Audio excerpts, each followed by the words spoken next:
Alas, my friends, it's here. Many of you have been speculating, well, who will it be for episode 666? I think you knew the answer. Joe Rogan is one of my oldest friends. It's crazy how we became friends. When I was working at the comedy store, we just started, he would call in for spots, and then we would just talk. Stoner talk, you know? Talk about Terrence McKenna, the singularity, UFOs.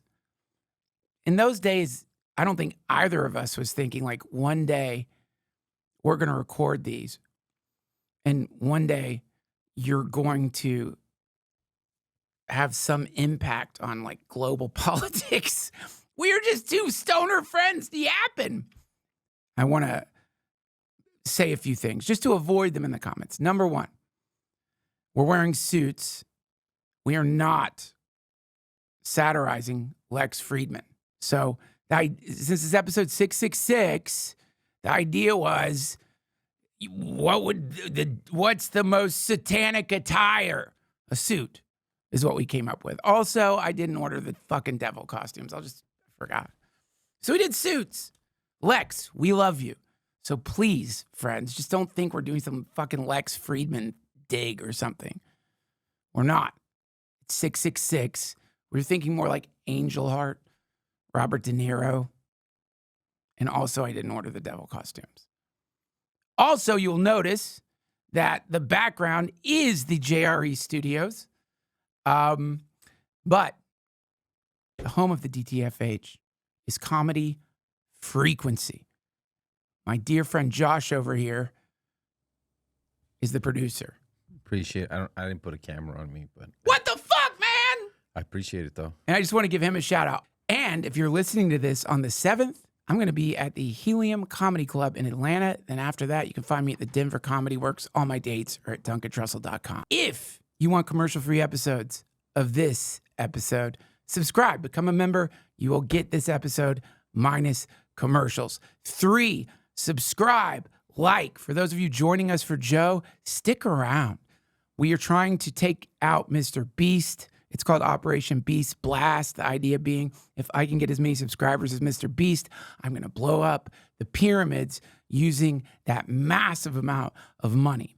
And you can go back and look at a detailed analysis of how this is going to work. Diet Coke, Mentos, take off the top of the pyramid, pour the Diet Coke in, and pow, we blow it up. And there's more. Operation Beast Blast is now a global movement. You will notice that Mr. Beast recently went into the pyramids. You should know this happened after I announced my intent to destroy the Pyramid of Giza, which most people know is the reason they're suffering on planet Earth. There's more you can find out about Beast Blast. Just go back a few episodes. But won't you like and subscribe? If you do, you will become part of the global movement, and you will eventually be part of what destroys the Great Pyramid at Giza and also removes Mr. Beast from YouTube. And by the way, I love Mr. Beast. My kids love Mr. Beast. He sends me chocolate, which is insidious because I have diabetes. And I know what you're doing, Mr. Beast. Now, everybody, thank you for joining us.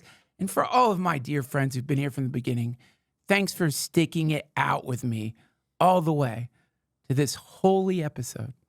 Episode 666.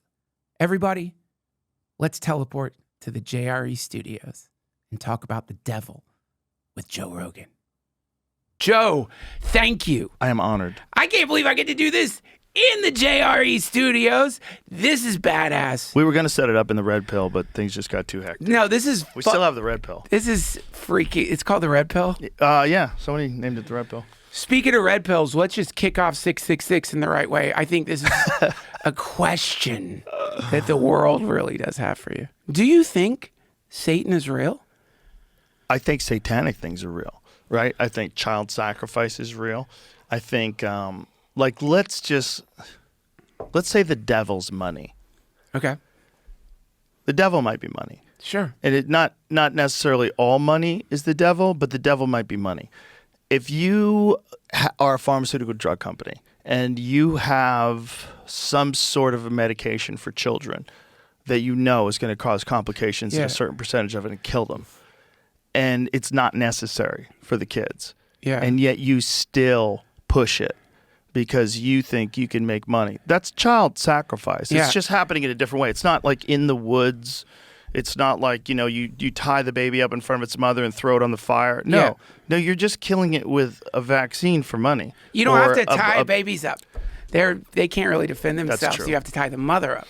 Right. And if you fuck that up, problems. Yeah, she'll kill you. I got you though. Yeah, I know. You know what I'm saying? It's like there's things that happen in this world that are pretty satanic. And when you know that people are just doing it for money. Dude, this is, oh my God. He was on your podcast, dude. The guy running the Ibogaine initiative in Texas. I'm so sad. Rick Perry. I love him. He's great. And What's about it, Jamie? Ryan Hubbard, not Rick Perry. Ryan Hubbard. Oh, the other. Ryan Hubbard is also. Anyway, he told me the best C.S. Lewis quote: "The banality of evil things." So when people consider Satan, or Angel Heart is one of my favorite satanic great movies. movie. Oh, What De a great Niro movie. killed it as Satan. And Mickey Rourke, fucking amazing in that movie. Dude, it's so great. But there you have the classic, like, sympathy for the devil version of Lucifer, a kind of gentleman, beautiful, terrifying, uncompromising, right? Or you get like the Slayer version of the devil, like, just like raining blood out of the sky, blowing up Christians. Right. But C.S. Lewis is like, no, that's not what the devil looks like. The devil is boring. The devil actually at the pharmaceutical companies probably doesn't look like one person being like, you know what? How many kids are going to die? How many yachts does that buy my friends? Just do it. It doesn't look like that. It looks like it's modular. It's diffused throughout the company. There's no one person who's like, this will kill a bunch of kids. But there's a lot of little people making tiny little decisions. Right. And in that, the pin thing you push your hand through and you see your hand? Yeah. That's where you see the devil. It emerges in these complex structures. Right. That's where it is. Some form emerges. And it's also from diffusion of responsibility. Absolutely. So you have a large number of people that are all going along with a thing. That's how you get people to go to war. It's a diffusion of responsibility. That's it. How can you get someone to get in a plane and fly to a place where they've never been before, leave their wife and child behind, and kill somebody they never met? How do you do that? Well, it's very hard. But you got to get them all to think as a group. You got them all to behave as a group. Yeah. And then you can kind of pull it off. Or you drag them out of their house and tell them you blow their fucking brains out if they don't do it. Yeah. That's the new certain method. Countries. You know what I mean? It used to be certain countries. It's Russia and Ukraine. Yeah. You want to, like... I didn't want to say those countries because I wanted people to just guess. Oh, shit. I mean, I don't know. Maybe there's other countries, too. I'm sure other countries do it. I'm sure. Look, they do it. That was the whole Vietnam War draft, when people were fucking running away and moving to Canada because they didn't want our government to force them. Oh, your name got picked. You have to go murder people. Dude, you would go. So I remember, I don't remember which book I was reading, some awesome book about the 60s and talking about the going in the draft offices. And there would be dudes in there simultaneously shitting themselves and jerking off because they wanted to not get drafted and show that they were insane. Yeah. And then they had to start changing the laws. It's like, go ahead. Fuck your own turd. You're going to Vietnam. You know what I mean? And God damn. So to me, like but I guess you could say, for every screaming conscript being dragged into a van in front of his weeping mother, there's people dragging the conscript into the van who in their minds, that makes sense. They're like, we have to do this because if we don't do this, people will die. So you have to die.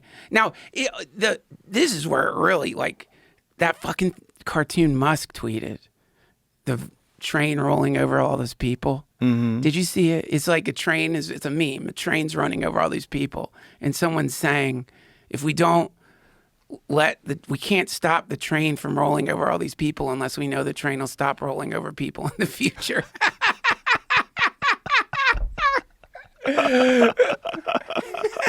That's hilarious. Satan! I mean, what if you... Is that like, is that a meme about the war in Ukraine? No, we're not talking about Ukraine. Yes, that's definitely what that's talking. He's pointing out the sheer absurdity in the vehement pro-war attitude that has emerged among factions of people who simultaneously proclaim themselves to be progressives. Right. And when I have always thought of progress, I always thought like progress means we're going to drive past the war phase into a place where we stop killing people. But apparently that is not progress. In fact, progress means going right into World War III. Just driving right in. Fuck it. World War III. We got to progress to World War III. That's where, you know, and you know me, man. For like, you've known me for longer than, you're like one of my oldest friends on earth. And I have never been a war person. And I'm still not a fucking war person. And I caught shit from people on the right when I say I'm not into war. But now, just saying the exact same thing, right now, I will catch hot shit for saying, I don't think we should do war. And now people on the left will be like, you've changed, dude. It's like, I still think it's bad to blow people up. and Such a controversial opinion. How did you have the courage to say that? Dude, because most people are super pro-war. Like for you to like stand out and say, I really don't think we should just go kill people we don't know. That's kind of a crazy stance to take. Dude, I know. It's the drugs. Especially from someone who, you know, is kind of progressive. Like, yeah, dude. I don't get it. Well, not like, anymore. Don't you see where the flags are flying? Well, the problem is, like, I guess if we get, because the definition of the damn thing has been redefined, you know, you don't get to be, like, if you can't tribalize yourself into that place anymore if you aren't 100%.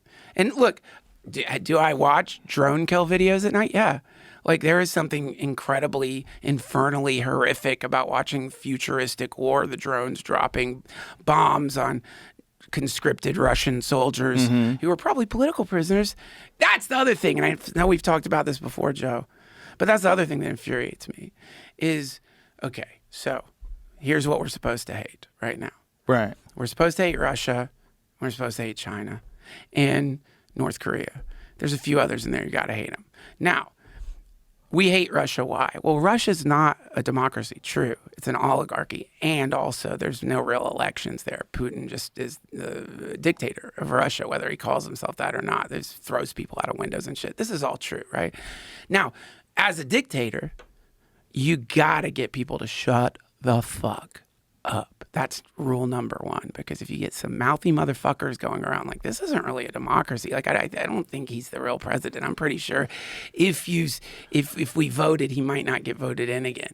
But let's give it a shot. If he does, it's a democracy, and that's how it works. You're going to take a long fall out of a building if you're too loud. You're going to get poisoned. So, or you go to a prison. Right? Go to prison. And then when you go to prison, you're like, fuck, I'm in a Russian prison. You're getting beaten and shit. And then they're like, good news. You're getting out of prison. Awesome. To go fight in a war. And so then they take people out of their prisons who are political prisoners, right? Because it does seem there are rules in Russia. You can't just execute a political prisoner. They got to like get sick. You know, you got to kind of like, they get a fever and then they die, or, you know, there's an accident. Everybody knows what it is, but on paper it looks kosher. You got to make it look kosher. And so what dream come true if you're a fucking dictator with your prisons filled with political prisoners? Jesus. Than to fucking have a nice goddamn meat grinder you can just throw them into.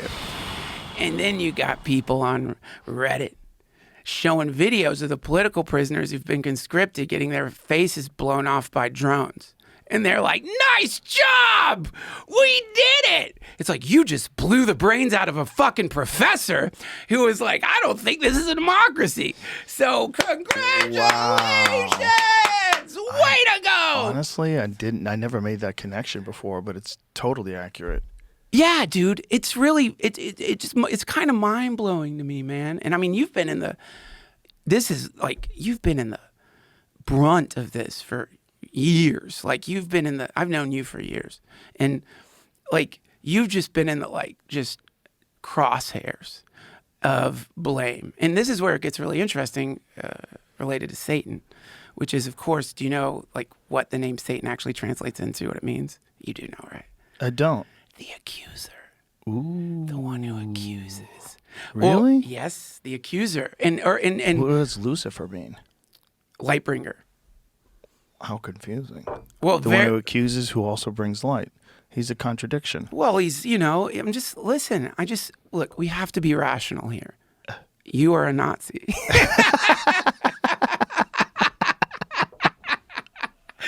I was looking at this wild take this lady had on some subject this morning, which I often do when someone just says something completely wild, some wild left-wing take. And I went to her page. I'm like, what does this lady believe? And right in the header, it's like Elon Musk is a Nazi. Yeah. And there's a lot of people like that. Well, he flapped his arm wrong. Yeah, he shouldn't do that. This is gone. He flapped it wrong. Can't do that one anymore. Flapped it wrong. Yeah, dude. So yeah, so if you want to really like find, and this is why I will always have a kind of weird fondness for Satan, not for the horror, but for the technique. Like if we're going to assign personality to distortion of reality, I mean, that's exactly what Satan is. It's like the distorter of reality. And via that distortion, violence ensues. Like if I can get enough people to believe you're a Nazi, Elon Musk is a Nazi, then violence will come. I mean, this is Russia's rationalization. This is where it all gets scrambled up. One of Russia's rationalization for the invasion of Ukraine was the denazification of Ukraine. We got to get rid of the fucking Nazis. Isn't that crazy? Yeah, it's fucking crazy. Because Nazi is a good way. Like, I love those like revenge movies, but where like someone's family gets blown apart in the beginning by thugs, or there's like traumatic like sexual attacks, and then the survivor just gets to chainsaw the arms off of the attackers for the rest of the movie, Right. And then you can enjoy it because you don't have to feel sympathy for the person. John Wick. Yeah. The list goes on and on. Oh, yeah. The Hills Have Eyes. Yeah. And so this is how, if we want to remove compassion, or the very human quality of compassion from us, then you need to create a monolithic villain. And then we don't have to feel bad. Right. Nazi. That's what you do. Nazi. There's the great quote. Satan's greatest trick was convincing people that he wasn't real. First thing you want to do. If you thought all the things that happened to people, all of the horrors created by people that are forced into this realm through an idea that a person has to act on. Like if we want to, you don't have to have a tail and be breathing fire and like live in a lake of lava. That's demonic. Yeah. Like people breaking into someone's house and killing the whole family. Demonic. Yeah. Right? That's real. That does happen. Does so happen. Something gets into that person that they want to do that. And whether it's a life of other demons getting into other demons and torturing a kid until that kid is a complete psychopath. Yeah. Violent, horrifying upbringing, incest, whatever it is. And then all of a sudden this kid is now 35 years old, a murderer. Yeah. Like, what is that? It's Satan. Satan, like, it's real. It's just not real like in a cartoonish television way of Right. I'm in hell. I'm the heat miser. Remember the heat miser? I'm Mr. Heat Miser. Whatever I touch. Great. I used to love that. Oh, those show. are great. Those are probably from like the 50s, right? I think like 50, 60-ish. Like that's stop motion. Yeah. Fucking cool. It is cool. Yeah. Well,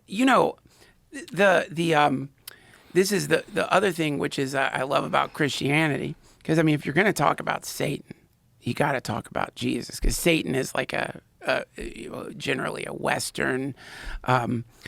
There are demons in Hinduism, but in Hinduism, the difference is like the demons, it can become saints. Like the demons, like Ganesh he rides around on a mouse. He can shrink, get him the elephant god. He can shrink very small.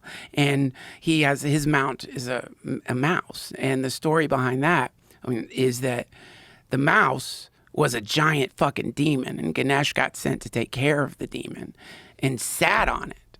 And the sheer weight of this massive elephant god made it so the demon couldn't get out from under him. And I think they sat there for like thousands of years until the demon like submitted and became Ganesh's like dearest associate, and then was like, just ride around on me. And so, you know, it's obviously, you take it literally, it's a cartoon, but it means a lot more than that. The mouse is the symbol for, like, it used to be, if you, and it still sucks if you have mice in your apartment or your house, but it used to be if you have mice in your farm, it was eating your grain, it would pollute everything. It was pestilence, vermin, famine.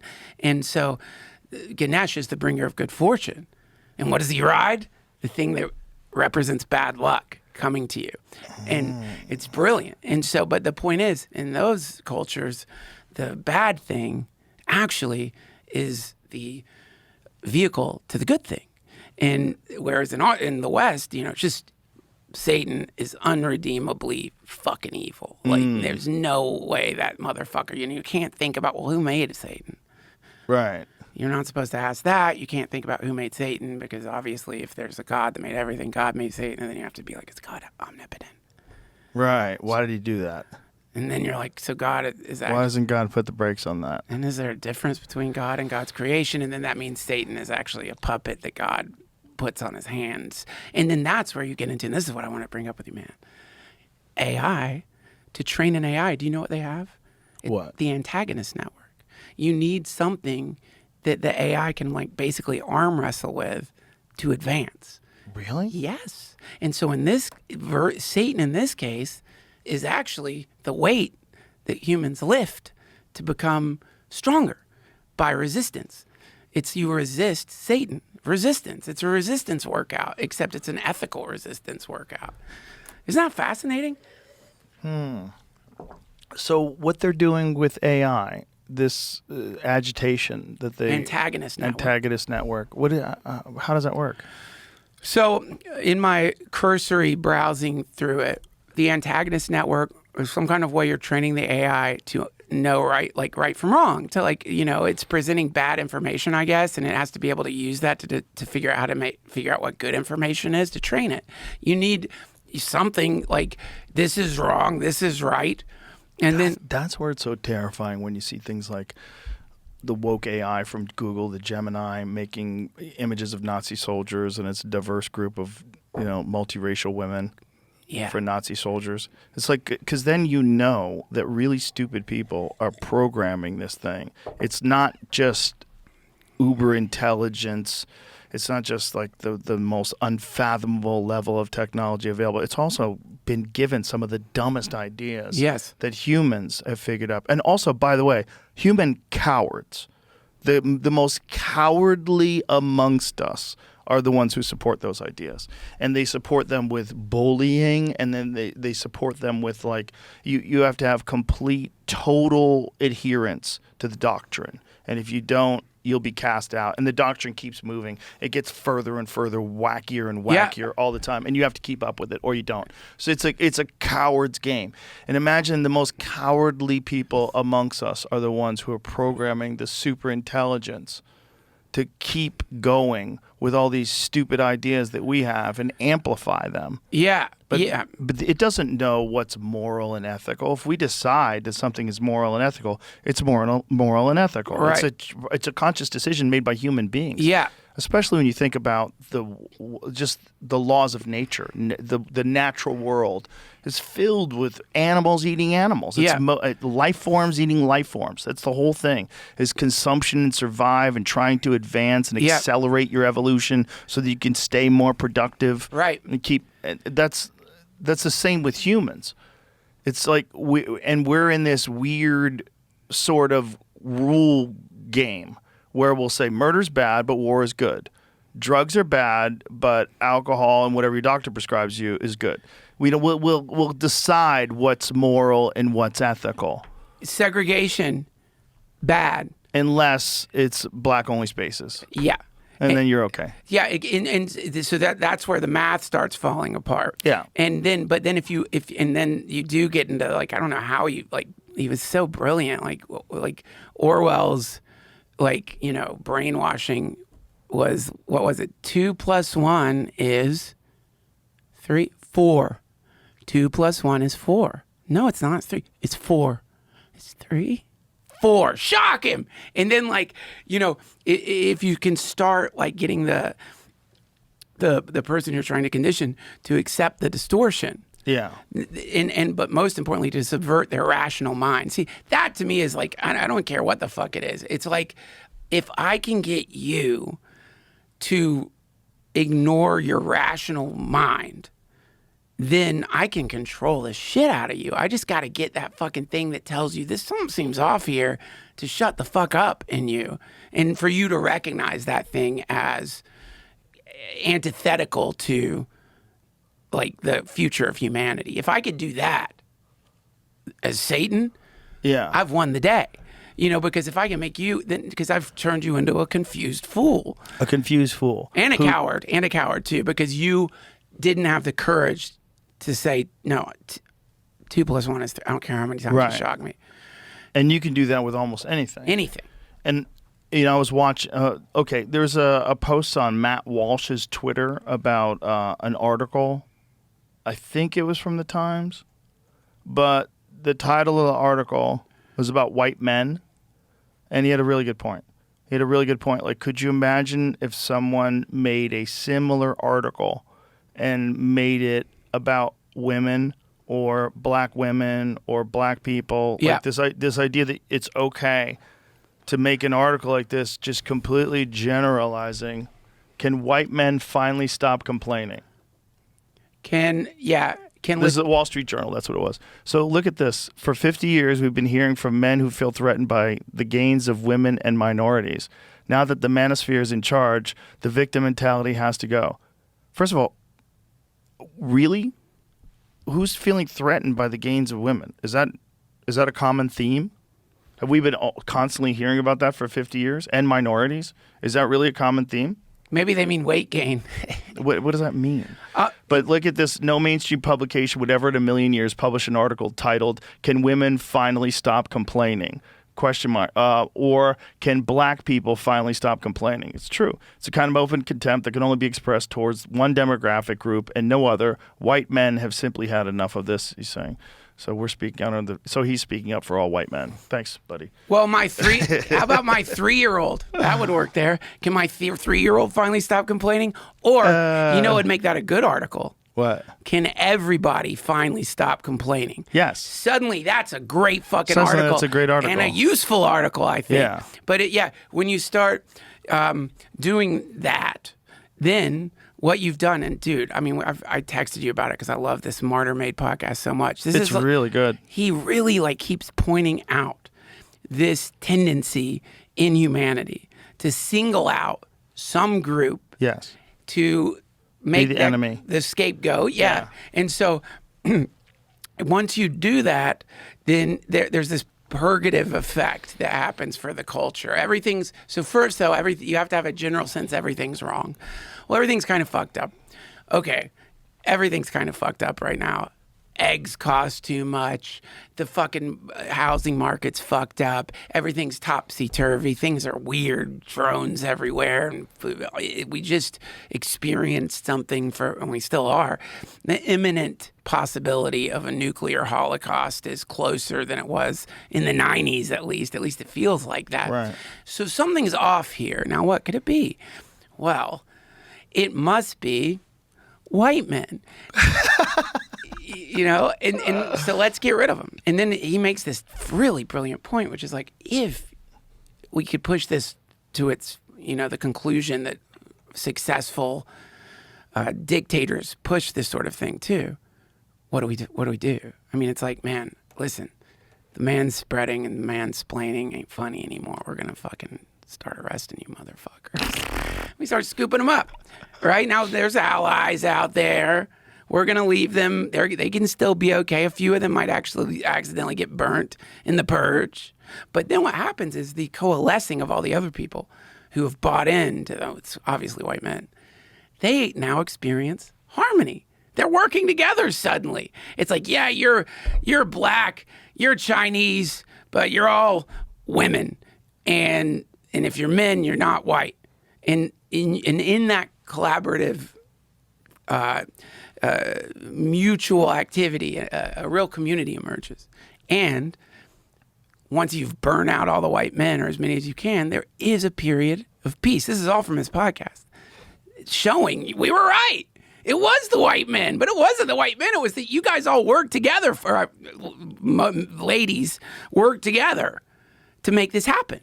Yeah. You guys experienced the harmony of war, which is the greatest tragedy of war, is the camaraderie, the opportunity for heroism. And so this bullshit that's happening right now, you just got to follow it all the way upstream, if you ask me, and ask yourself, if you're an offended person right now, just getting your fucking type and finger ready for my subreddit.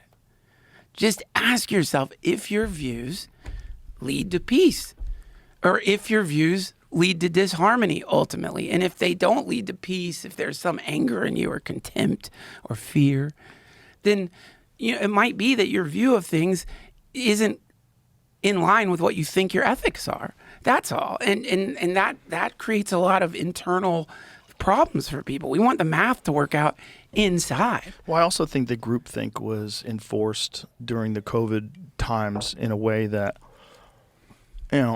if you're a 40-year-old man, it's more than a tenth of your life. So more than a tenth of your life, and the most recent part of your life, and the time of your life where you felt the most vulnerable. So you're probably the most susceptible to picking up traits and opinions and ideas. That time is the most recent and just passed, and there's so many people because of that time that became like very compliant. Right. And less likely to question any narrative. Right. And just kind of scared for stability in things. Yeah. Like the stability, like if you're a person, let's say 2020 rolls around, you're working in a restaurant, and all of a sudden the restaurant business in LA fucking tanks. They lose 70% of their restaurants. You know that? 70%. Jesus Christ. Yeah. So it's insane in the year and a half when everything is fucking completely closed down. And, you're a hyper liberal, and now you're on food stamps or whatever, and you're trying to find a place to live, and you're trying to find some sort of another job, but there's no food service jobs because nothing's open. Right. And then finally you get your feet back under you.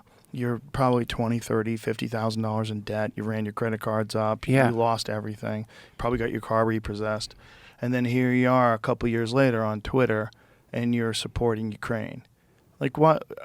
And you're mad at people that aren't supporting Ukraine. Is this like really what's going on?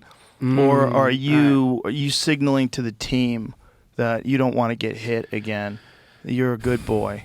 You're on board. You're on board with this. I'm not one of those bad guys. Those guys are fucking pieces of shit. Yeah. And we should fucking cast them out. Right. The cowards. Right. The real cowards. The cowards that have every right to be afraid. They've gone through the worst thing of their life. In their life, that's the worst thing that's ever happened. They lost everything, and then they come out of this a few years later, real shaky, with a job that has like crazy DEI rules, and you have to be like super fucking compliant with all their nonsense. You have to sit in meetings. One of the things that they're finding out is that this woke shit had gotten into the NSA. Oh, yeah. You see those reports where they were saying that these NSA people had to they were going through meetings constantly on diversity, equity, inclusiveness, and they had all these people that had infiltrated the organization. Right. It's like it's everywhere. Well, it gets everywhere. Yeah, it did go that is the function. That's how it works. It's really quite brilliant, by the way.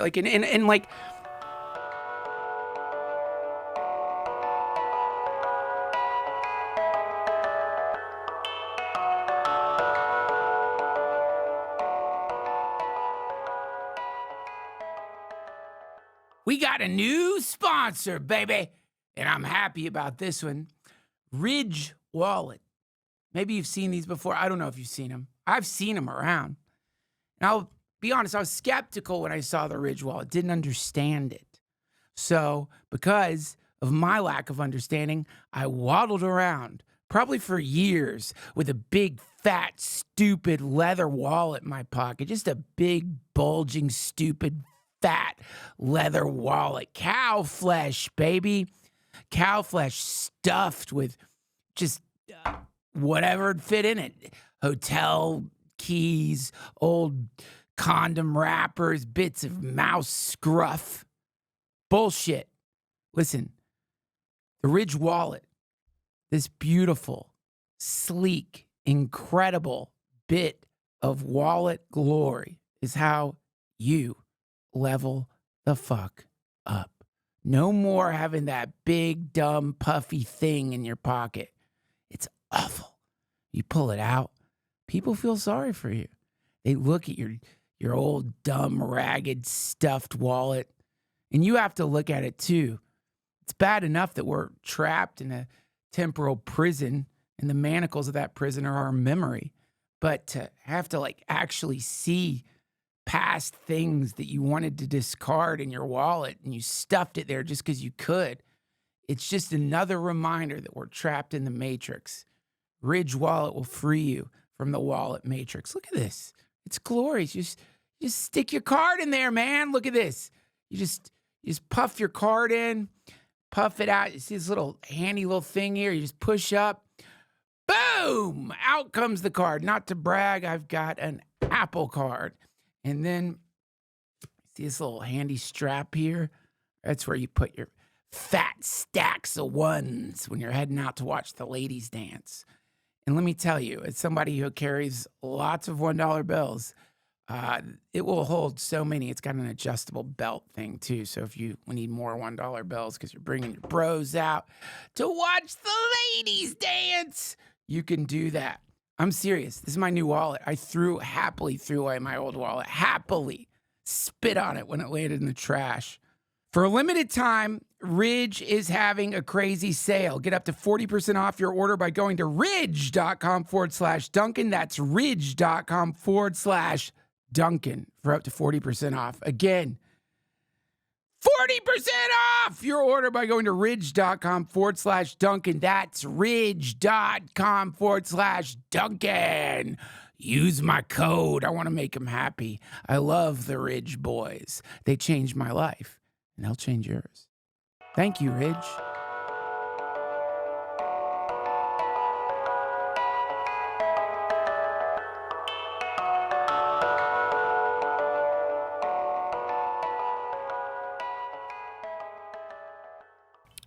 You know, when I look at that stuff, I really do see a little bit of a malefic, satanic distortion in it. And what's kind of infuriating for me is that via execution of this utopian vision, they have ruined some really good words, like diversity. That's good. That's good. Yeah. That's good in any biome. That's Right. good. Equity. Fuck yeah, that's good. If I'm like, we're playing Monopoly, I don't want you to start with more money if we're playing some game. Equity's good. How could that be bad? Equity in a company's good. You work hard for the company, you get equity. Equity is good. Yeah. Fucking inclusivity's great. It's Why would that be bad? Dude, trust me. Yeah. You think I got picked first for sports when I was in fucking high school or no? But I liked it when I got included. It felt good. These are good things, fundamentally good things. But because the way these things have been imposed, spoken about, there's a gun behind the back, right? It's like, you better be fucking inclusive, motherfucker. There's a gun. Now, that gun might not literally be a gun. That gun might be, like you were saying earlier, your job. Yeah. You want to be fucking included in this group of creatives? Mm-hmm. Then you better be inclusive, or we won't include you, motherfucker.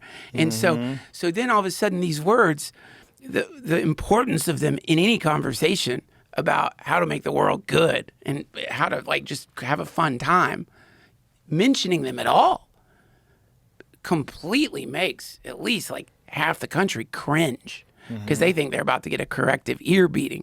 They think they're going to get talked down to. They think they're going to get like lectured. They think they're going to get this implicit sort of messaging that you're a bigot and I'm going to fix you. And no one likes to be fixed. And so it's created a Pavlovian response to words that are like an implicit part of humanism. And that is, if you really want to get into, like, if I was Satan, let me take the actual words that you would need to sort of articulate a possible version of the world that's less fucked up. And let me make it so just the utterance of these words makes people think you are aligned with a group of people that don't have good intention. Now linguistically, you've removed from the lexicon crucial, like, it's like taking numbers out of math. You can't even say it anymore. Right. You have made it so diversity, equity, inclusion, most people, when they hear that shit, they're like, God damn it. Isn't that crazy? It's awful. It's awful. And it's sad because, and woke, Ram Dass always used to talk about waking up. You got to wake up. Every moment of your life should be to wake up. Like, well, that was the original meaning of it. Yes! With black people. It was an African American saying. It was theirs first, and white people ruined it. It was theirs first. They used to talk being woke was being aware of what the fuck is going on. I mean, which was a great thing. The word gets used. It was a good word. The classic story, Buddha post-Enlightenment, walking down the road. Some people run into him. He's just like gained pure realization. He's an enlightened being. Radiant. He's like, no one's ever seen anyone like this before. There's something about him that's just fucking crazy. They're like, what? Are you an angel? He's like, no. Are you a god? No. What are you? And he's like, I'm awake. And because he'd woken up from the sort of habitual configuration that most people call their personality. He'd gained true liberation. And so, again, that's a great way to put it. Awake. No, but the habitual configuration. That's it. It's just a set of habits that people say is me. You're right, and you throw them on because they're comforting. You don't even know you've thrown them on. They're even more insidious than that. It's so, when you think about the way you move your hands or move your, everything. Huge. I can't do a Trump impression. And it's hard. Why is it so hard? It's a weird voice. What is it? He just has a way. I don't have a good one. That's not bad. I don't have a good one. I have to listen to him, and I can kind of get it. But Shane Gillis has got it dead on. to rights. Dead on. Yeah. You know who was the best impersonator who doesn't get nearly enough credit? Who? And maybe one of the funniest people alive? Donegan? Kyle Donegan. Yes. Yeah. Kyle Donegan. His fucking impressions are so good. So good. They're so good. They're crazy. Yeah. And then when they're not good, they're so preposterous that they're hilarious. Yes. Like when he does Caitlyn Jenner, it's not like the best but it's so preposterous. Yeah. It's hilarious. I think he doesn't get nearly enough credit. Dude. It's something about him, whatever level of the spectrum he's on, that doesn't knock up with people. His fucking Instagram is some of the funniest shit that's available online. I know. People need to check out Kyle Donegan. What the fuck? Yeah, what the fuck, people? What the fuck? He's so funny on Kill Tony, too. Dude, the Impressionist? Yeah. Oh, my God. Isn't it creepy, though? Bill Maher is amazing. It's creepy, though, when they do it to your face. Yeah. And like they're really good at it, and you kind of feel like they stole your soul, like they shapeshift into you. Oh, like when they do a version of you? Yeah. Who does the best Duncan? Well, it ain't hard to do, is it? Like every time everybody does something right. Hey man, hey man, that. Yeah. Jeff Richards does a really good impressions, dude. He's done it to me. But here's a crazy story. So Chogyam Trungpa Rinpoche, great Buddhist teacher, controversial Buddhist teacher. Tulku is what they call them, the reincarnated, where they find the kid who is like a reincarnation of somebody, and they take him to the monasteries and they train them for years. And so you have this intense, deep training from birth that most people, like, you can't get to if you start even in your 20s, And so he, Joni Mitchell Joni Mitchell, like, was an alcoholic. She had some encounter with him that was positive, and she wanted to quit drinking. So she went to him to, try to get off the booze. And she says that he turned into her, that he was looking at her. He, like, turned into Joni Mitchell in front of her, but a happy version of her. And something about seeing herself happy, like just seeing this is what you would look like if you weren't drinking. Wow. Got her off the booze. She wrote a song about it. Whoa. Isn't that wild, dude? He didn't even really say anything. It is wild. He just like shifted in front of her. That shit is really cool, man. She was one of the people that pulled her music from Spotify because of me. Dude, why'd you do it? They get old and they get scared, and then they've been accustomed their whole life to believing the mainstream news. The mainstream news is the news. I know, it's sad. It's sad because I fucking love Neil Young and I love Joni Mitchell, and it's like, and really, there's a few sad levels to it. There's a few sad levels. The saddest level is the fear, because it's ignorance of what's actually going on, and then making this big public stance when you're not correctly informed, and then the fact that the underlying thing is you're dying soon, and that thing could take you out. It's a different fear. It's a different fear when you're 75 years old and COVID's coming around. I saw it with my parents. I've seen it with a lot of people. They become unreasonable. They get, their anxiety overwhelms them. COVID is their whole life. It became people's whole life for some people for years, man. I was just watching this live town hall meeting somewhere. I forget where it was, but these people were double masked. Like double masked with a pride flag mask in 2025. It was from February. Dude. Well, look, man, I mean, this is where, like, I think you got to get back in. We got to win those words back. Well, we can win the words back, but the real damage comes when people that were already very fragile got ruined. And the challenge of rising from the ashes is so much greater than the challenge of maintaining and sort of constantly progressing your life to the point where you feel good and things are good. You got good friends, you got a good family. I got my shit together. It took me 42 years, but I got my shit, that kind of state.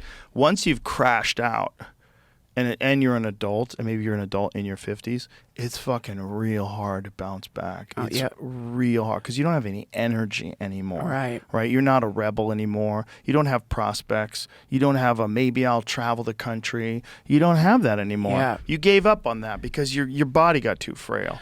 Dude, what I think is fascinating about you is that, when you're talking about that, when you're making a very accurate description of a group of people, not just the old either. I mean, a lot of people with young bodies have crashed out too. Oh yeah. And someone who has been singularly attacked. I mean, people have tried to destroy your life multiple times, ruin your family, really destroy you. They'd be happy if you were in jail. They'd be happy if you died. They'd be happy if you died. There would be a lot of I'm not going to ruin your joke. You have a very funny joke about the COVID vaccine. It's so fucking funny. But when I see you describing it, there's no anger. There seems to be compassion. And there isn't a lot of people after going through the shit that you have, just for being yourself, would be bitter. They wouldn't be saying they're old. They wouldn't be saying it in a way that is maybe a little too descriptive, but there isn't any kind of malice. Yeah. And so to me, that's really interesting about you. And I wish, I think that must be a little off-putting for people. And if people like Joni Mitchell, instead of just being like, all right, take my music off Spotify, where are my cigarettes? Or call him. Will he talk to me? What's he like? Who is this dude? Right. And then talk to you, then I think they would realize they already have met people like you in the 60s. They've met people like you who came on the scene and made positive changes. And they would realize that the methodology of activism, where there was a monolithic force to protest against that was obvious and clear, has become diffused. There isn't some central locus of evil anymore. That rather the thing has become more of a psychic issue, a kind of universal malady in which fear has distorted reality in people's minds. And people are really pulling the trigger fast before they get all the data. Yeah. And how do you protest that? What do you boycott for that level of confusion? How do you boycott confusion? Right. And that, to me, is the sort of tragic nature of it. Is a lot of the people I love and still do, who like decided to use you as the scapegoat for a deeper problem, would love you if they hung out with you, and they would realize he's not a Nazi at all. What the fuck? And then they'd have to deal with that, realization. Maybe that's another facet of getting old. Things get blurry. I think if you get to a large, prominent position in the public eye, you have a certain responsibility that I don't always live up to, of maintaining a higher standard of thinking and behaving towards other people. Right. Because your effect on other people is magnified. Right. It's not just your voice to another person. It's your voice to millions of people. And if you're talking about a specific person, even if I get mad, the people that I get mad at to this day, that I get mad at currently, are current propagandists who also have the same sort of ability. I don't attack people who don't have the same ability. If I attack Don Lemon when he's on CNN, Yes. that's a person who has the exact same platform, the exact same ability to spread things out and have them become viral and publicly and have an impact. Maybe not as big of an impact, but big enough that I'll attack you. Right. Because I'll just attack the preposterousness of you being a voice of reason, because it doesn't make any sense, and then I'll expand. I'll expand on why I think about the way I think. Yeah. But you can't carry hate around in you. It doesn't help you. It only fucks you up. It doesn't do any good, and you don't have to. People will tell you you have to. You have to be angry. You have to get your revenge. You don't have to. That's not true. You don't have enough time. There's not enough time in this life. You shouldn't waste time on things that you don't want to be engaged in. And one of the big ones is conflict. When I see people engaging in conflict online, let's just talk about the comedy community. Yeah. It is almost exclusively people who have a voice who are not as successful as some other person they disagree with. Yeah. Coincidence. Just Right. a coincidence. This is other person selling out arenas. Just a coincidence. Yeah. This guy has giant movies. Just a coincidence. He got the #1 special on Netflix. Right. Whoever this person is you're attacking currently. Yeah. Just a coincidence. They happen to be killing it. Yeah. Just a coincidence. Yeah. Just a coincidence. I don't like the way they do something. Yeah. I don't like this thing. Yeah. You know, they make me feel bad. Yeah. Because here's something that people need to recognize about successful people, and it's one of the reasons why successful people have a greater responsibility. When you see a successful person, people are competitive. They compare themselves to that person, and they feel bad. When you feel bad, you think you feel bad because that person's bad. That person's done something. Right. But really, the bad is, I wish I was Matt Rife. Right. You know what I Yeah. mean? I wish I was selling out arenas. Yes. I wish I was doing this. And I'll find something wrong about his Right. success and wrong about his Yeah. approach because he makes me feel bad. Right. That's why they do it. Right. Which is why I don't ever attack someone who's not doing as good as me. Right. Or I don't attack anybody unless they attack me first. Right. I'm not interested. I'll talk some shit, but I mean it with fun and Right. kindness. Right. Even if I'm talking shit about somebody and they get offended, I would always apologize. Yes. I'm sorry. I didn't mean that. I'm just talking shit. Yes. We had a couple of drinks. Yes. Right. Sorry. I love you. Yeah. But genuinely. Like I Right. genuinely do. I know. There's no room for hate, man. There's no time. It's Yeah. not good for you. And When'd you figure that out? over time, I don't think there was a day that I woke up, I figured it out. But there was a slow progression of realizing one of the big ones that I realized when I was 21. I was doing stand up at an open mic, and I went up and I did really good, and I was hoping the guy who went after me bombed. And then I remember thinking, what a bitch ass thought Yeah. that is. Yeah. And I realized that this was like sort of the same feelings that I dealt with in martial arts competition.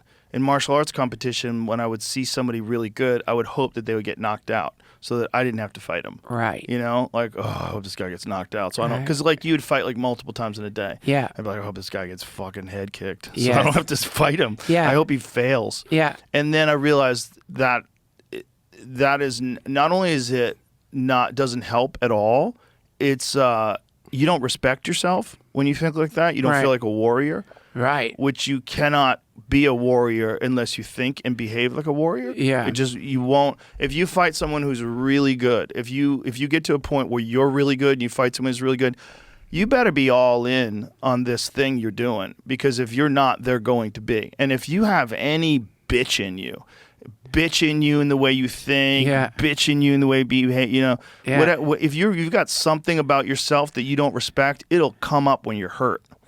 It'll right, pop up when right. you're tired. Absolutely. Yeah. Yes. And so I had already applied that in martial arts.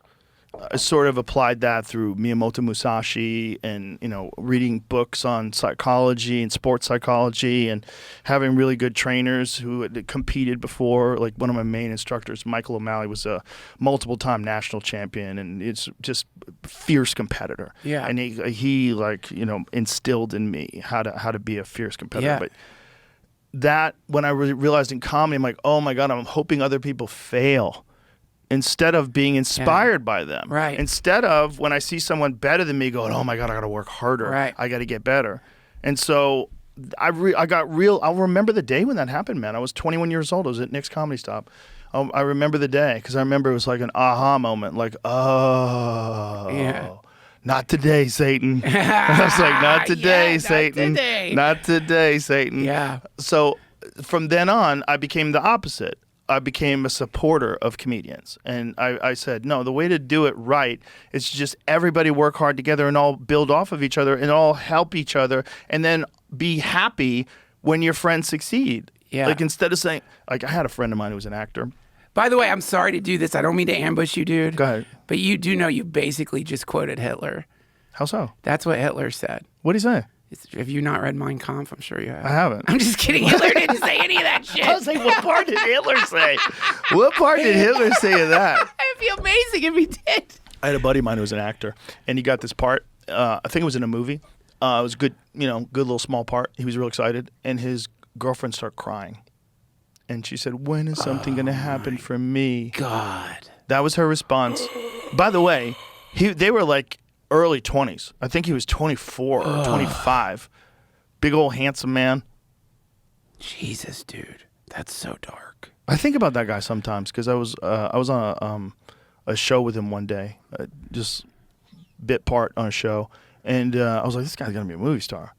Big fucking handsome man. Yeah. Seems real friendly. Yeah. Nice. Like that guy could be an action movie star or something. Nothing. All went away. Not a bad actor either. Nothing. But I remember him telling me, he's like, she started crying, man.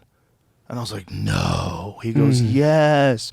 She was crying, saying, when is it going to happen to me? So I don't know what to do. And I was like, I'm sad. Captain fucking Jettison. I'm Captain fucking pull the parachute. That's me. If you come to me with some fucking by the time it gets to me, if you're complaining to me, I'm going to help you get out of that relationship. So I was like, dude, you got to bail out. You got to fucking bail. Yeah. You got to bail now. This one, you can't fix that girl. No kids. No kid. They were young. Did Like he I said. bail? Yes, he did. Yes, he did. Yeah. I think he was bailing while we were working together. I think that was the thing that made him bail. I think he just couldn't take it anymore. That's so But fucked up. She's pretty hot. She's pretty hot. Dude, I wouldn't have bailed. She had the I'm heavies. sure I'd be like, I don't understand her, Joe. I think she had natural heavies. Natural heavies. It's worth it. She was pretty hot. That's the problem too, is that your genes trick you. Great symmetry and sensuality. You mistake for compatibility, because in those brief moments when you're naked, which is like what percentage of the day are you naked with that lady? Very brief. It's pretty small. Yeah. If you think about like your whole, even if you live with somebody, if you're 365 days a year with that person, how often are you like naked touching each other? What's it like? If it's 10%, you have the craziest relationship of all time. Yeah, you guys are just horn dogs. You're horn dogs. Right. So 90% of your life is living in hell with a dummy, who is entitled who Yeah. wants your money. Yeah. They deserve your money because they fuck you. Yeah. Yeah, that's a lot of guys out there. That's the old quote. Most men live lives of quiet desperation. That is so goddamn true. Yeah, it's true. Because it's hard. It's hard to not be in desperation. It's Yeah. difficult. And Well- if you're not doing something difficult on top of life, I don't think you ever get free. I really don't. Yeah. Whether that difficulty is meditation or yoga or being an author, I think there's a certain amount of struggle, like a certain amount of like task-oriented, focused, mission-driven struggle that every human being needs. Yeah. And I think if you don't have that, you just become this sedentary ball of cells Yeah. that just exists based on whatever inputs coming in. Consumer. You're never stable. You're No. never just you. You're always you. We're never. No one is ever just you, right? You're a you with your environment. If you were in fucking Kyiv right now, you'd be a different you. Yes. You know, you're you. There's a lot of factors that go into what you are. But if you're living in fucking America in 2025, where everybody, even poor people, are fat. And so everybody gets, and there's no starving. Yeah. Right? And you're freaking out about what? Like, what do you freak? Climate change. Yeah, climate change is the best one. How would you make it in any other environment? You wouldn't. You wouldn't. You're a side effect of comfort. You're a side effect of a comfortable environment. Dude, that, my friend, is the description of Satan. You see, this is what I've been thinking, man. It's like, oh, fuck. What has happened is the whatever you want to call it, people used to call it the system. The system has convinced a great many people not to be perturbed by the sort of normal things that other people would be perturbed by. For example, if you were, let's say, living in a place and it caught on fire every year, and then it started catching on fire even more than usual, and I'm saying a long time ago, you would gather your people together and say, the place is catching on fire all the time now. We should leave. And you would leave to a place that wasn't catching on fire all the time. And yet, there's places all over the world right now that catch on fire regularly. We used to live in one. Literally. And people stay. They stay. They don't just stay. They've got very expensive houses in places that catch on fire frequently, but they stay. Now, if you were to go back in time and tell someone, I want to tell you the story of the man who lived on a hill in a very nice castle, but every year the area around the hill would catch on fire. Dragons would come And burn down the hill, but the man decided to stay in his castle. They would be like, so a story of a fool, you know? But now people stay. But even what would be the difference between your house catching on fire because of an unbelievable firestorm or dragons? Wouldn't an unbelievable firestorm like what consumed the Palisades be more terrifying than a dragon? Theoretically, it'd be easier to take out the dragon, you know, with big fucking arrows. Right. Yeah, they get them sometimes. They get the catapult. They fucking launch it at Take them. it out. They get the giant crossbow. They shoot the bolt through the dragon's heart. It's a dragon made of a bad combination of things. But what I'm saying is, but those people living in that place, you know, this is a very common thing. I was watching the, what was it, the Oscars last night? Is that what it is? Who hosted that, Jamie? He did great. Conan did it? Dude, that's great. Oh my He's God. a perfect host for something like that. He killed it. It was so funny and silly. But that's great. You know, inevitably this is someone who is receiving like the highest honor for a fucking great film they made, surrounded by probably just the perfume alone in that place is worth $1 million, inhaling wafts of like foie gras farts. The farts, if you could quantify like how much those farts were worth in meals. You know, they get up there to accept their award and they're just like, you know, I guess this is a bright light in these dark times. And it's like, dude, how are you saying that? Look at you. Look at the clothes you're wearing. Look at your surroundings. And if the times are so dark, why aren't you out there? Why are you up here smelling fucking billionaire farts and taking an award? You need to be out. Do shit if it's real. But what I'm saying is, because of the system, The system has gotten people very fixated on data, and the data is numbers, and the numbers come from the rectangles, and the rectangles are in their very nice houses. So those numbers, if they're the wrong configuration of numbers, too much red, not enough blue, though if those numbers are off, even though they have food, shelter, they have health, they're not okay. And so they stop caring about the shit you're talking about, the basic fundamentals. Like, are you making sure that you know how to do stuff that will keep you alive if things don't work anymore for real? Yeah. And they're not. Right. And that means that they're sheep to the slaughter. They're getting unhealthy, they're eating bad food, and they're stressing themselves out by the hypno-rectangles, and they're de-skilled. That's the anarchist term, de-skilled. They've become de-skilled. And so what that means is when the lights go out, they're dead, like for sure dead. Like that's the great die-off will happen because nature is, like in that case, nature is not kind to things that are unhealthy when a survival situation emerges. Right. And they are fucking dead. And the reason they're dead is idolatry.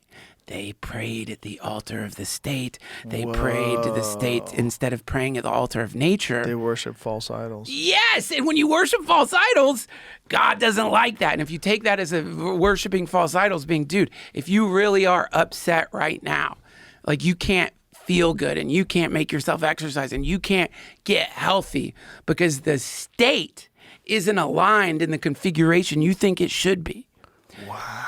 Dude, and so all of your posturing is aligning with the state instead of aligning with nature and getting healthy regardless of the configuration of the state apparatus. Get healthy. Get fucking healthy. That's what the real communists would do. You know, they would get good. They would get good at shit for real. Another thing I took from Martyr Made, he was talking about the old school communists. They would, versus the new communists. The old school communists were scary.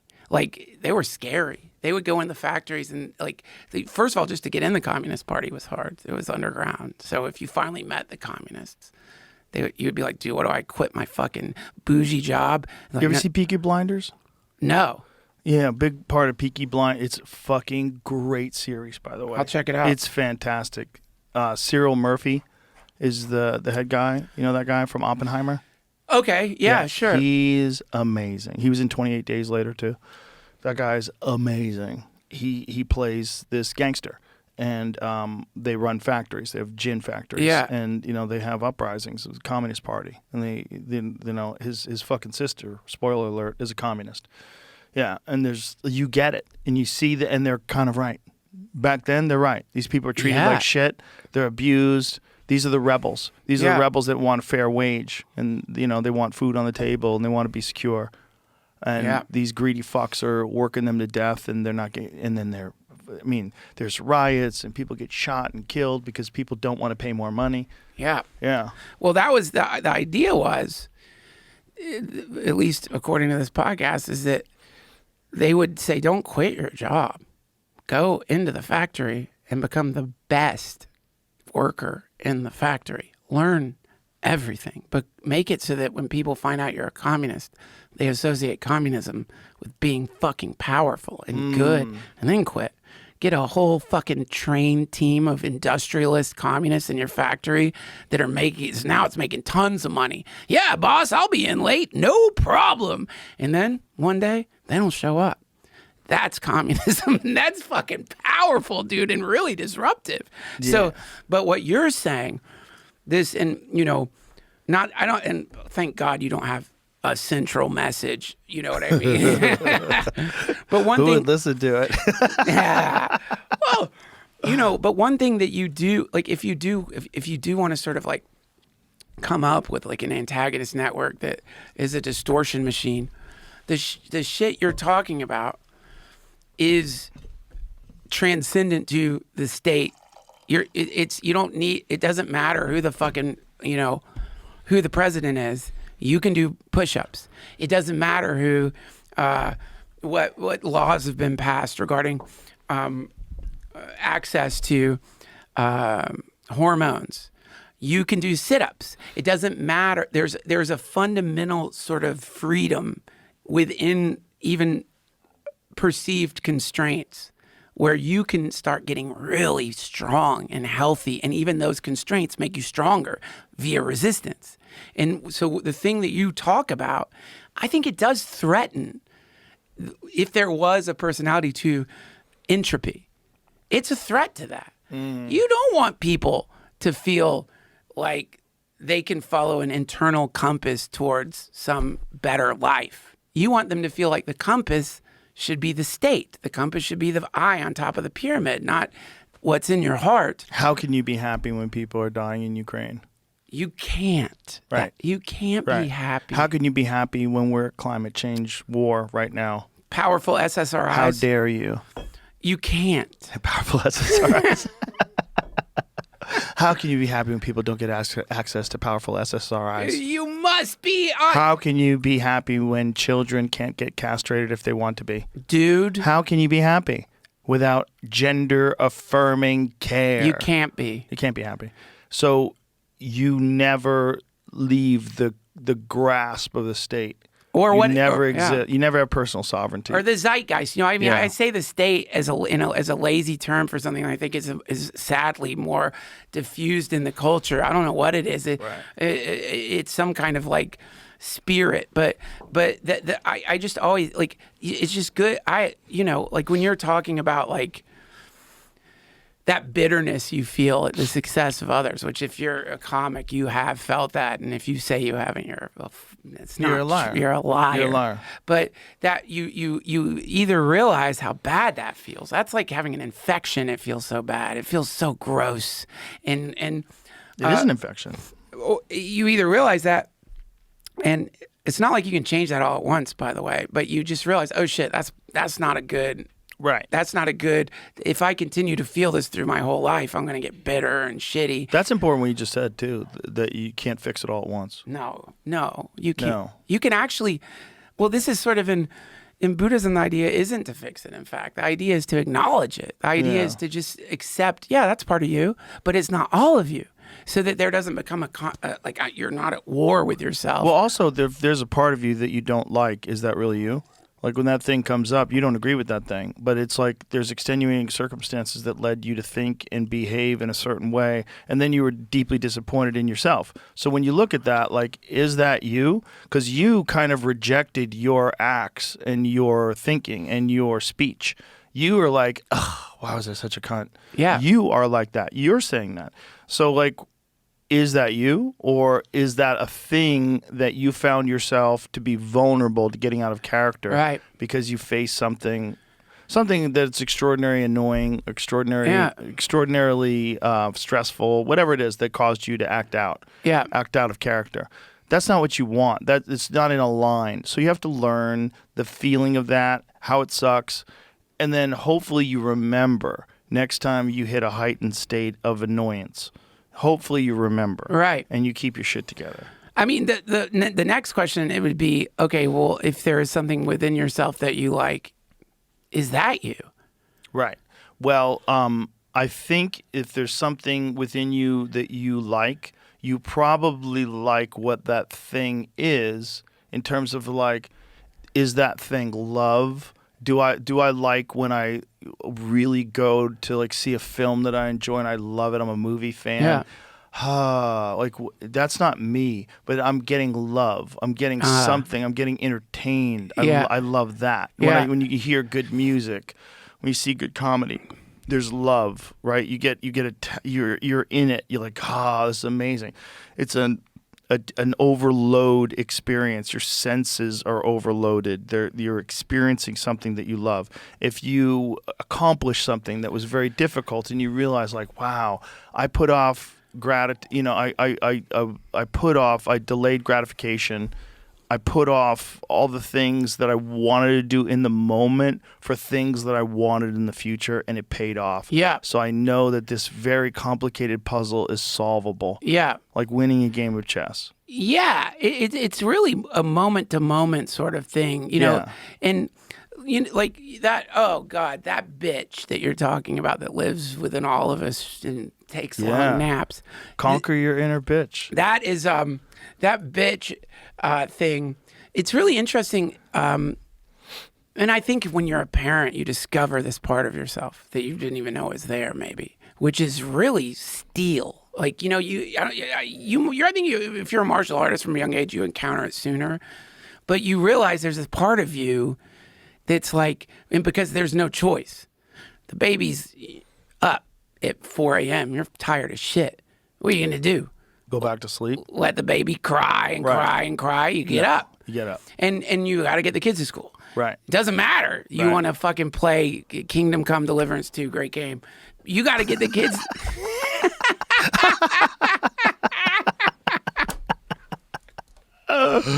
You know, but you discover this thing in you that seems to be impervious to the compulsion of what you call the inner bitch. You discover this thing that's like, yeah, I'm just going to do it anyway. And every time you act on that thing,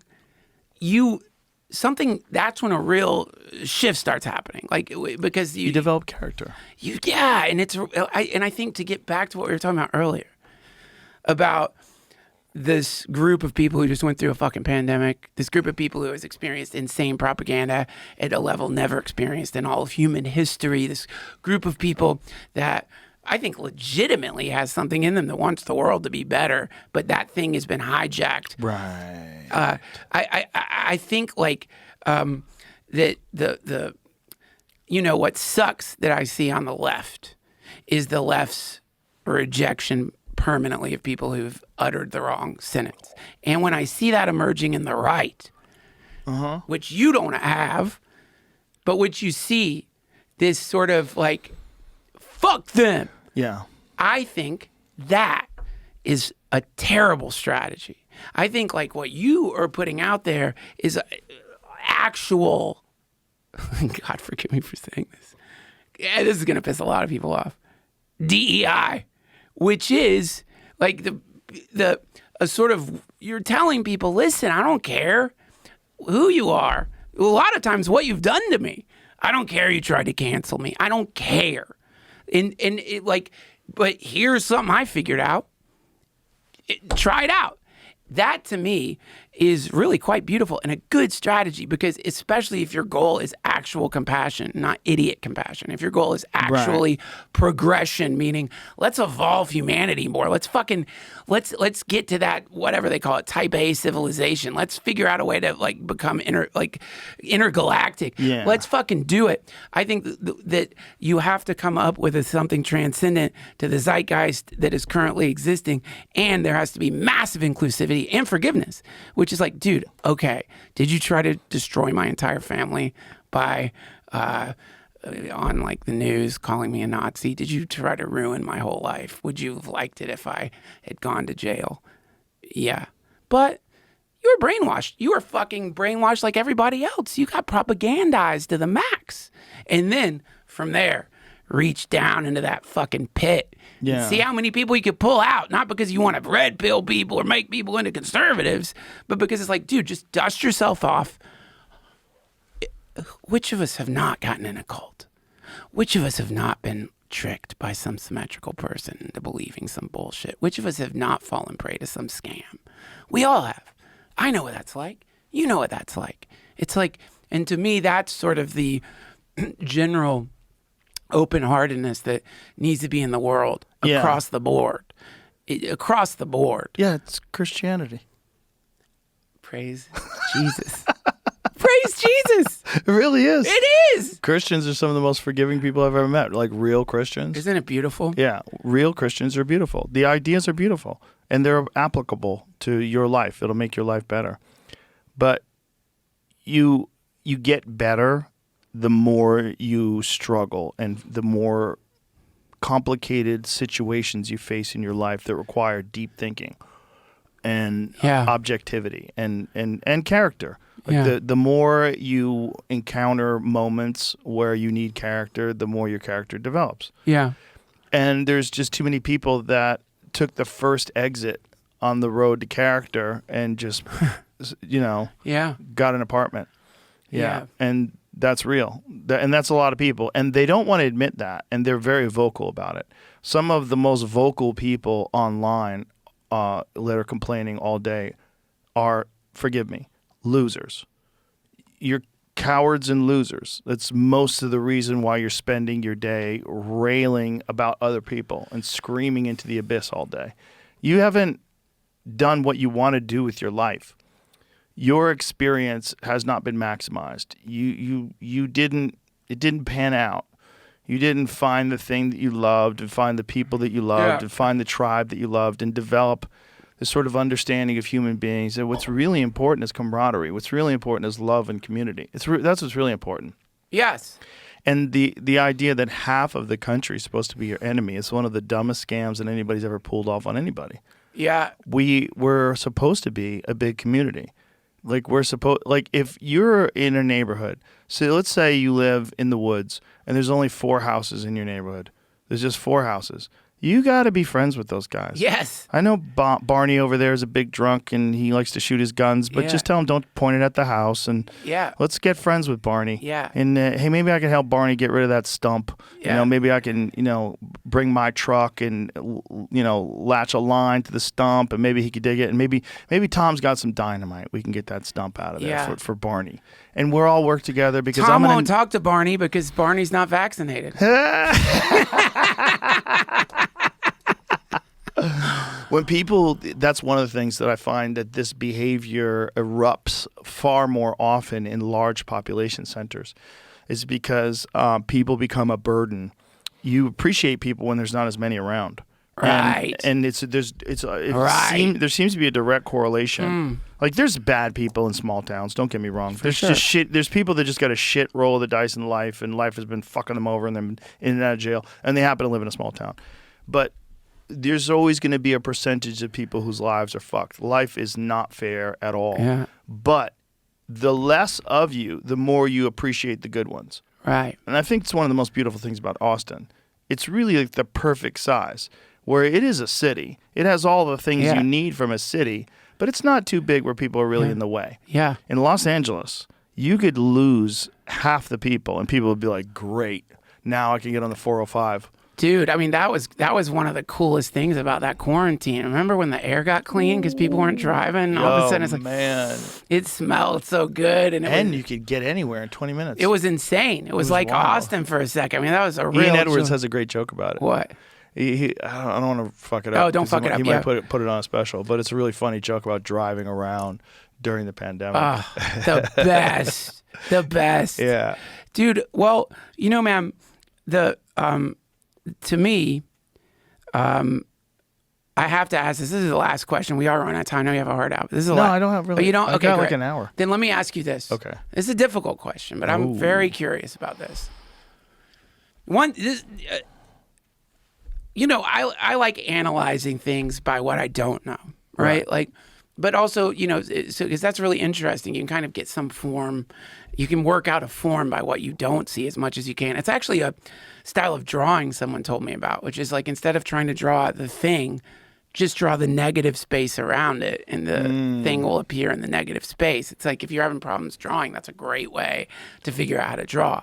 But so here's what I know about you is that you have like unprecedented access to some of the most powerful people on planet Earth right now. And I know what that's kind of like to have access to powerful people. I know every once in a while they like tell you shit that you can't believe.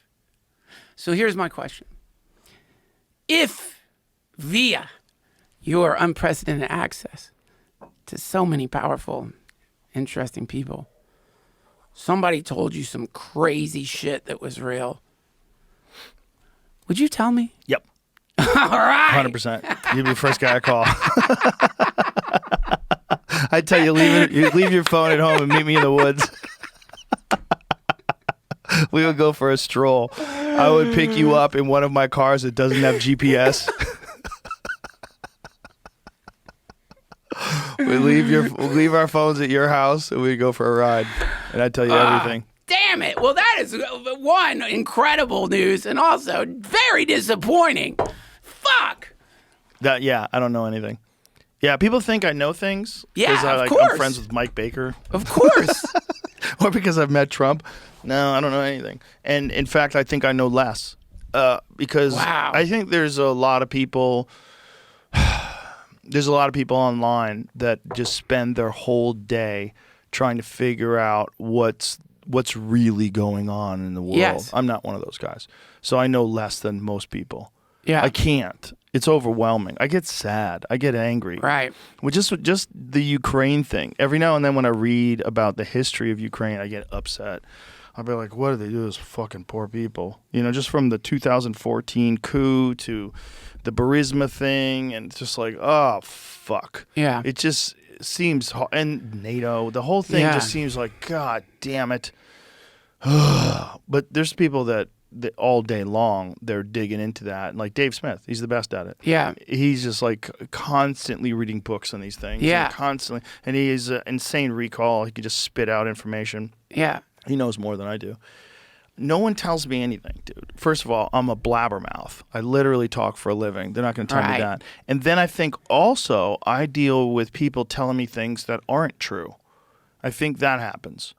I think that happens quite a bit. Maybe not even privately, but publicly. Right. I think there's a lot. I think people probably, if I had a guess, because I would do this if I was running a government. Yeah. I'd send people in to go talk to Joe Rogan and say some nonsense. Right. I would do that. Sure, of course. Especially, he's nice. He's going to talk to you. He's not going to be mean to you. Yeah. Like, which is like.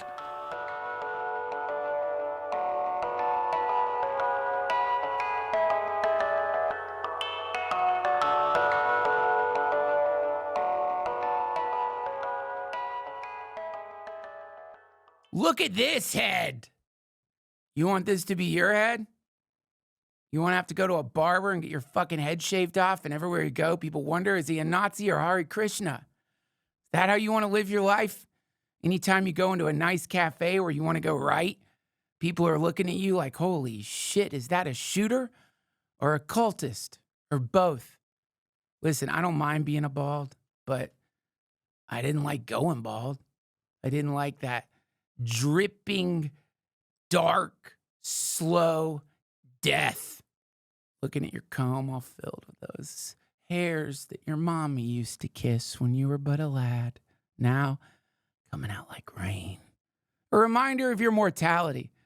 More importantly, a reminder that just maybe that beautiful head of hair that your lovers complimented all the time was going the ways of all dead things.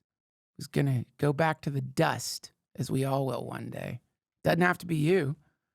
Today's episode of the DTFH is sponsored by Hims. They don't want your hair to go back to the dust. They want your hair to grow from your scalp, beautiful, silky, powerful.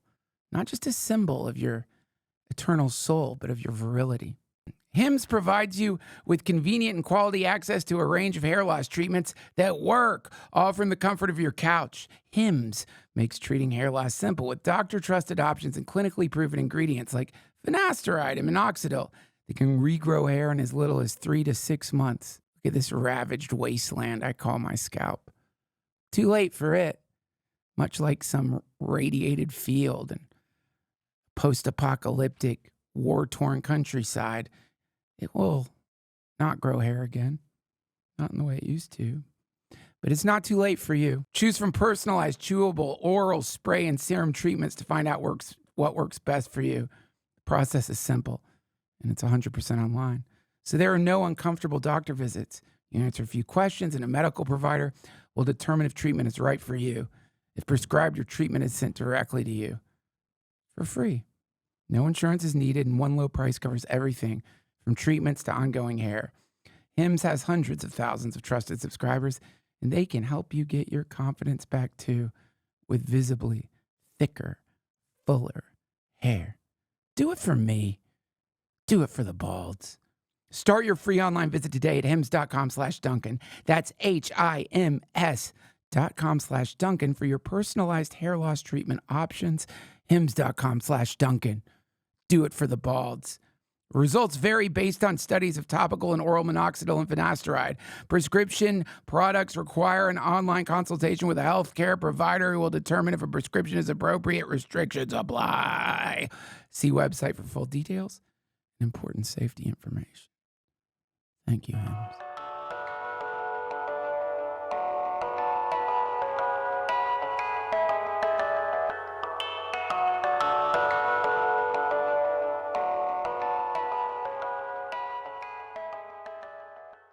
really the biggest place where Kamala Harris fucked up, because I wasn't going to be mean to her at all. I know that.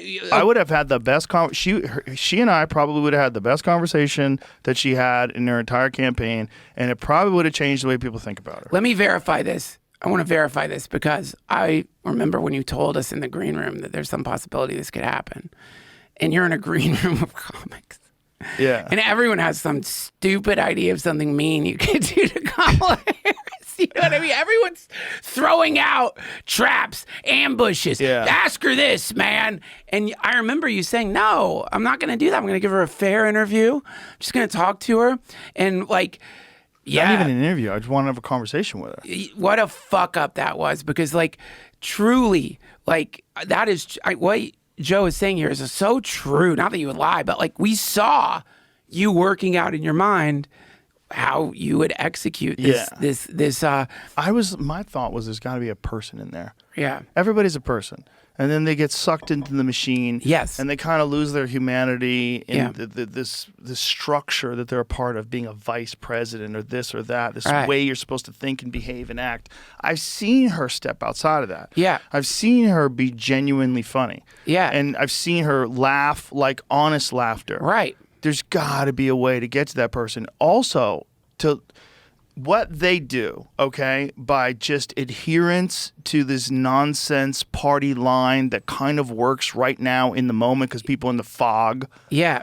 That's not sustainable. Right. You have to have a logical way of looking at the world if you want to be a leader. You have to have a logical way of looking at the right and the positives about some of the things that people that your political opponents believe. If you don't have that, people are not going to trust you. No. You have to have an ability to just remove yourself from this tribal left versus right, 1 versus 0, and instead go, well, this is kind of, there's many ways to look at this. This is why I think this is the better way to look at this, because I think ultimately we're dealing with these problems. Here's the influences that affect the way things move, and this is what I'm kind of battle against. This is what I hope to do in 4 years. Like, if she could have done that, it would have changed everything. Like, she didn't, like, everybody's like, oh, she lost all the swing states. Oh, she lost, the overwhelming, she lost the popular vote. Right. But not by much, guys. Like, you got to be realistic about this. It wasn't really by much. Right. And if you calculate all the people that didn't vote for her, or rather that didn't vote for Trump, but also didn't vote for her, you calculate them as a vote against Trump. Right. More people voted against Trump than voted for Trump. Dude, right? I didn't know that, but that's a good thing to recognize. Let's look up how many millions of people voted. Might not have worked in the swing states, but I think overall for the popular vote, that's accurate. What is the number of people that voted independent or voted Green Party or Libertarian or whatever you would call that? For Stein, she got a bunch of... I guarantee it's millions. So what did he win by? How many millions did he win by? Like 3? I don't know. Jamie, do you remember how many millions Trump won by? For this one? Yeah. Not officially. But it was a clear victory. 2. It was 2 million, that's it? Yep. Okay. I guarantee you 2 million people voted for Jill Stein. Dude. Right? Don't you think? How many people voted for Jill Stein, Jamie?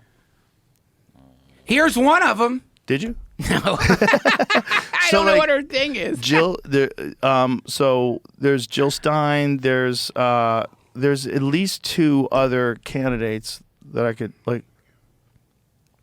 We got anything? No, the only thing, I just had the Kamala and Trump. That's what I was just looking at. And what are the numbers with Kamala and Trump, just so we know? 77.2 to 75. Wow. So that's not a lot. I mean, relative, no, it isn't. It's 2.2 million. I mean, yeah, and When you think about the whole country of 350 now, plus Mexicans, what's the real number? They allowed to vote? Some of them. It's a lot. In California, you can vote. California, you're not allowed to show ID. It's illegal As for it you should to show be. your ID It's to vote. insulting. Don't Yeah, show it's me your rude. ID. I trust you. I trust you. You're Californian. This is about voting. This Dude, isn't about where you live. I still get mail from California saying I could vote in the California elections. I get that shit still. It's crazy. Like, it's crazy. They're just like, anyone can Go back there, write in Satan. Dude, wish I'd thought of that. It was like Okay, here we got. and like it has it by state. Doesn't have like a overall. That's a chat At least I'm not GPT finding it where question. other thing I'm looking at. Okay, so 0.4% for Jill Stein. Who's Chase Oliver? He tied Jill Stein. Cornel West got 0.2%. Damn. I wonder if think Cornel West was like on election day going, "We got this." You never know. You never know. 0.3 Chase Oliver, 0.6. Jill Stein got 1% in Maine. Maine's out of their fucking minds though. You know what's interesting to me about 0.5%. this? All these people, I mean, that's literally millions and millions of people. And then these people who the millions and millions of people voted for, you're just like, get the fuck out of here. We don't care what you have to say anymore. It's like, why don't they don't get any power? It seems weird. Like, why don't they get to collaborate? Look at that. Nevada, 1.3% voted for none of these candidates. Dude. They're like, fuck these people. 1.3%. That's a lot of people, man. That's a How many lot people of live in people. Nevada? It's got to be That's- like, Big number. what's the state of Nevada, Jamie? Let's guess. I say No, don't ask me that. I can't do 10 that. million? Let's say 10 million. I'm going to say 15 million. 3.2. 3.2. Shit. That's it. So It's 300. 300,000 people were We're like, fuck these you. people. I'm not falling for this bullshit again. Fuck this. So calculate that. So if that's 300,000 people, and then you got people that voted for RFK because they refused to take him off the Yeah. ballots, which definitely would have probably gone to Trump. It probably is like several million. It's probably several million. Totally. Yeah. Totally. Can you Google how many people? 32,000 is 1% of 3.2 million. Oh. Dirt. Yeah, I was thinking 300,000 is 10%. I'm bad at math. Oh, yeah. Why did I think it was 10%? Just I went 10%. Look at Okay. decimal. Either way, 30,000. Actually, that makes sense. Now that you put it that way, like when you start calculating the whole country, it might not really be 2 million. But I heard it was. I read somewhere that more people didn't vote for him than did. But then, you're always going to have the protest. I did a bunch of protest votes. I voted for Gary Johnson. I wrote in bag of tarantulas during the Clinton. Got a lot of shit for that. Man, I'm sick. I'll tell you though, this is what I fucking hate about this shit. Is number one, it is verifiably sticky. This is a sticky trap for the human mind. Your mind gets stuck on these goddamn numbers Right. and these personalities and Right. and the whole time that you're fixating, by you I mean me, the whole time whenever I get myself caught up, and it's fun to think about it, as long as you realize you're just it's the same as like thinking about football or something, like, but It is like that. you start getting drawn in. Yeah. And then as you're getting drawn in, you realize that and this is for sure on both sides, but seems to be way more on the left, that as you're getting drawn in, you realize that there are certain things you're being invited to accept. Yeah. And if you don't, then something's off with you, dude. Right. And I hate that. Like, but there's an invitation, a kind of seduction to like, okay, if you believe this, then what about this? Like, if you believe, for example, I'm trying to think of like, what's the name of that CIA organization, USAID? So if you believe USAID was good, then let's talk about freedom of speech. Is that really like? Shouldn't we maybe amend that a little bit because they didn't have the internet back then? It was sort of misinformation. Yeah. Shouldn't we? People are getting hurt. I just saw an argument that a very prominent billionaire was making, that Blue Sky is better than Twitter because they censor people. Yeah, if I was a fucking billionaire, I'd be wanting to censor people these days too. You better believe it. Dude, yeah, but that to me, especially when it came, like in these elections with the left, the moment you start talking about any pro-censorship anything, dude, that scares me. That's where shit gets real weird, right? Yeah. And that sort of, I don't think people have really, how can you be pro-censorship in any way? How can you be pro-censorship and simultaneously understand the topsy-turvy nature of American politics. You don't. You're short-sighted and you want to win. So for 4 years, you can Yeah. censor people. Yeah. But what happens in the next 4 years? Exactly. Well, that was the argument about the NDAA, right? When the ability to detain people indefinitely without trial. Oh, yeah. When Obama was like, we won't do that. Yeah. We're good guys. Okay, maybe. Yeah, but you're giving that power. Now, imagine if Dick Cheney became the president again. You know what I'm saying? Imagine if some person who we universally believe is responsible for war, responsible solely, like them and their Yeah. cabal of globalists who decided to pass that weapons of mass destruction hoax off on television. Yeah. And then convince CNN to repeat it ad nauseum. Crazy. Imagine that person now, not Obama, not like this loved president, this really figurehead of progressiveness. No. How about a monster? How about a monster gets in? How about something goes terribly wrong? We get attacked, and then some totalitarian right-wing government takes over, like a real evil one. And then, Nixon on steroids.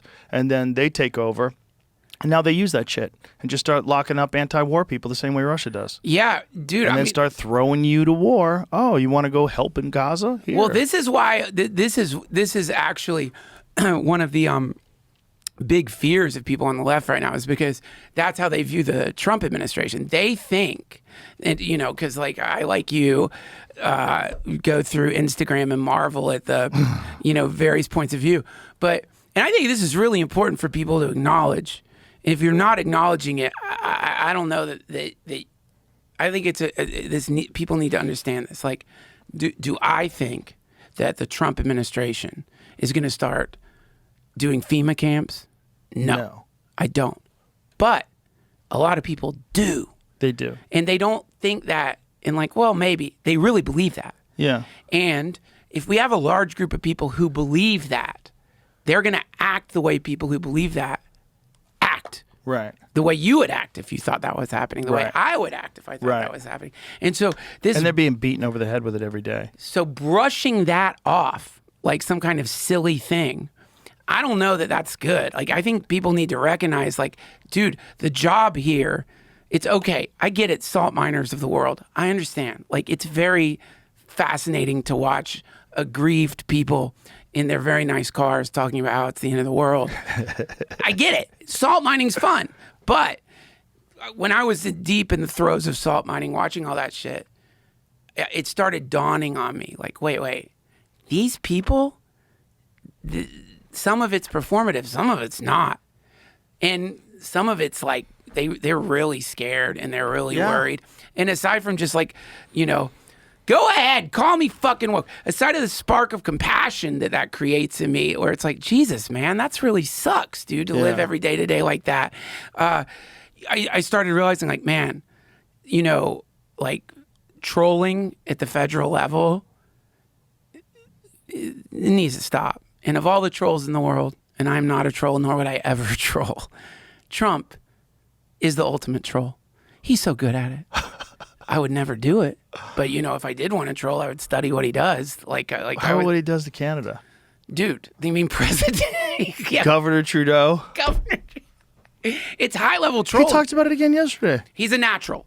But the problem is, man, I think, like, okay, again, if I was Trump and they tried to ruin my life, blow my brains out, destroy my family, I don't know. It's easy for me to say that I would refrain from having a little fun. But, man, I think now it's like there should, maybe let's just declare a period of the end of trolling. Like, let's declare a period when we're done, like, having our victory laps. Because, man, these people, a lot of people are like, fear leads to anger, and anger leads to violence, and violence would create a self-fulfilling prophecy. There's also this thing that happens when you get in power where you're like, everybody shut the fuck up. I got this now. Now this is mine. And one of the things that I think the right has a problem with in this country is messaging about what's happening with the administration, what they're doing. Yeah. Especially what they're doing with Doge. And there's all this misinformation about cuts to all these like key programs that are going to cause people to lose their jobs. They need to be better at that, and Yeah. they need to figure out a way to get that message out that balances out the message that's coming from MSNBC Right. and CNN and all these different places that only talk about negative things Right. with the Trump administration. There's not one of them that spends time highlighting the waste, fraud, and abuse that they've uncovered. One of them Yeah. that Elon was talking about, how there's trillions of dollars that's essentially the government has these checks that they write. They're essentially blank checks. They write them out to these organizations, and they don't have to say what it's for. Right. He said if you were in a corporation and you did this, all the executives would go to prison, and the company would be delisted Right. immediately. Right. Because you're not being fiscally responsible at all. Right. Like, this is crazy. If Yeah. if you have a publicly traded company and you find out that they're just throwing money out the door and they don't even know where it went, Well, yeah. just that alone is waste or abuse or fraud, but at the very least waste, Yeah. for sure waste. How come they're not talking about that? How come you don't hear a peep about that? Well, because that is positive for the other side, so you can't acknowledge it because you're not in a battle of truth and facts. Right. You're in an ideological battle. Right. And you have to win. And one of the ways you win is by distorting the perception or distorting the position of your adversary. Yeah. This is what a prosecutor does. When they Right. want to get someone and lock them up. Oh, right. They distort it. Yeah. So didn't you, Duncan Trussell, when you went into that bar, look for someone to shoot? Yeah. Didn't you say to your friend, I hope a motherfucker would? Did you say that? Well, I didn't mean. I said I hope a motherfucker will let me suck his dick and shoot all over my face. Oh, we didn't hear that part. But it's like this is a problem with people that are captured. And I Yeah. think we have to reject, like, we don't have enough independent media now. We have a dent, but, like, what is if you had a guess, like, what percentage of people only consume independent media and don't pay any attention to mainstream? Not many. Not many. What even is that? I don't even know. Independent? What's Michael a good? Schellenberger, Glenn Greenwald, Matt Taibbi. I like Greenwald a lot. Greenwald's great.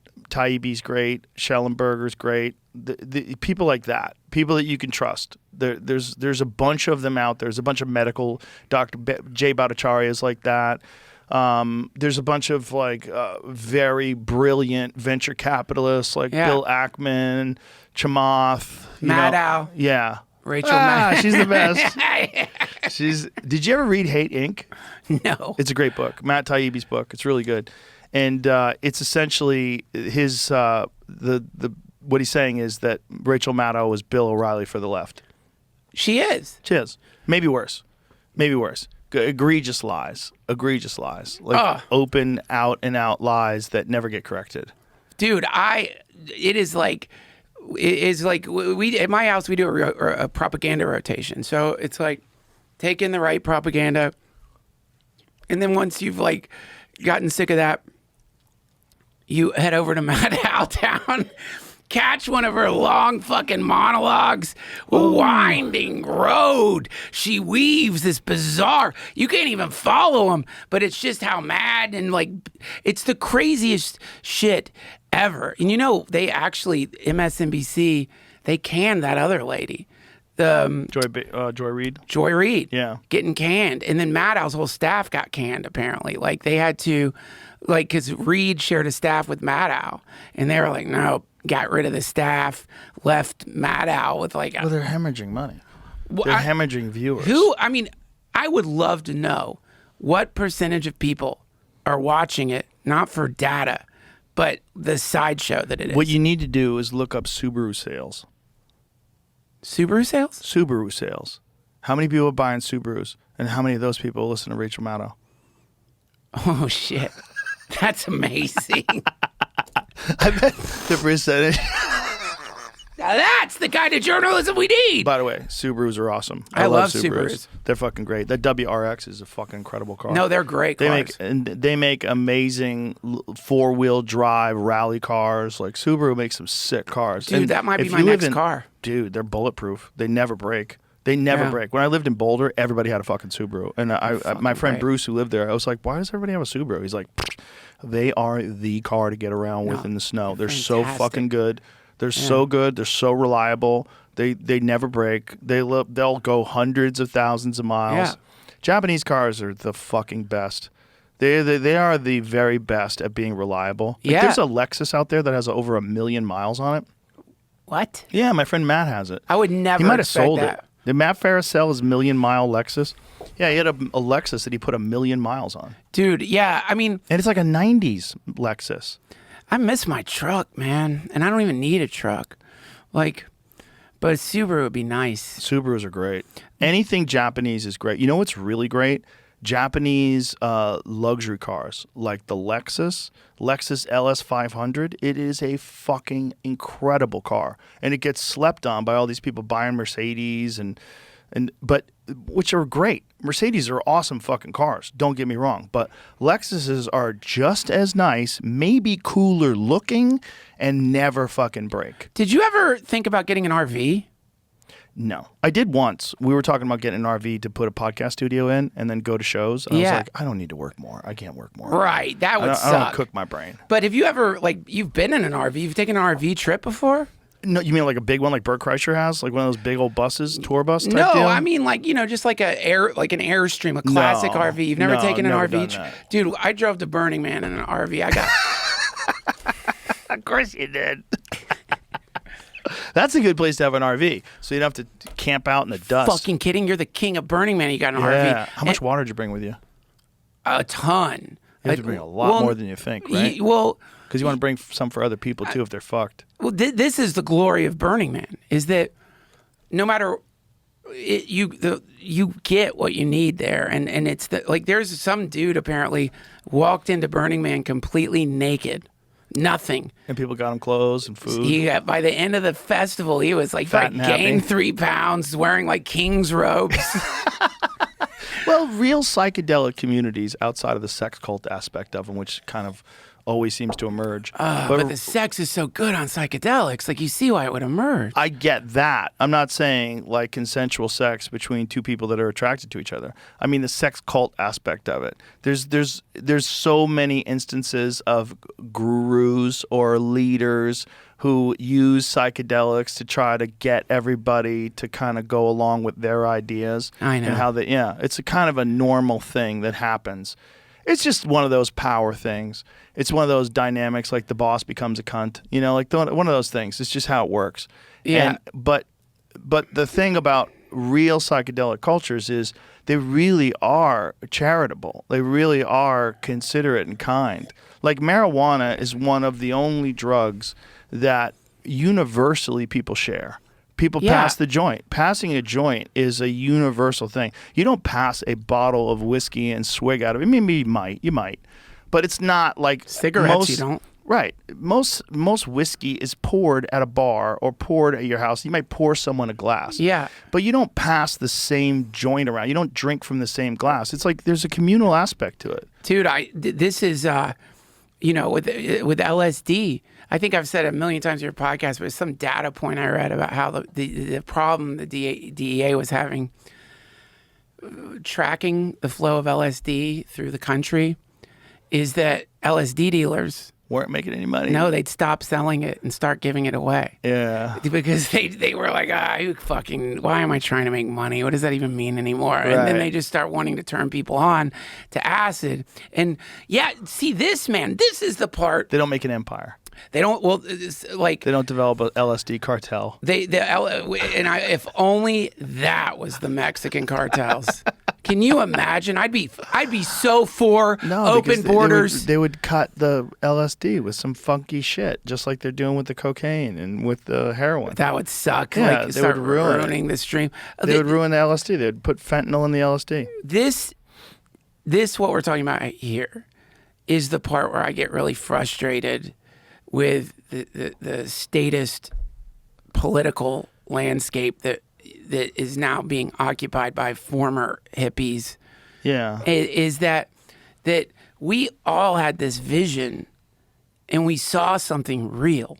And that thing we saw that was real was that there's a way to be in the world that is outside of the normal like pillars of the zeitgeist, and if those pillars specifically being money, bowing to this king or that, and that there was a sort of central pillar we all stumbled upon, which was our humanity, our humanness, that we are sharing this experience together, and that in that connection between people, it doesn't really matter anymore. Right. It doesn't matter all the stuff, all the whatever you want to call it, the culture war stuff, the ideological stuff, the classist stuff. It disappears in this incredible bubble that emerges during a psychedelic experience. And then you get excited when you experience that because it's not some bullshit fairy tale Narnia crap. Right. You're like, this is the way people can be together, and that's frustrating to me, and because it's like that hasn't changed at all. That hasn't changed at all. But what has changed is, I think, just people have gotten really sad, and people have gotten off the track, so to speak, even though I don't even call it. And one of my favorite Ram Dass quotes is, if you're off the path, that's the path too. So maybe but you know what isn't I mean? that a lesson to learn that you're off the path? Like, if God has a plan, it's not going to be linear progression to total enlightenment. It's going to be, you're going to fuck up.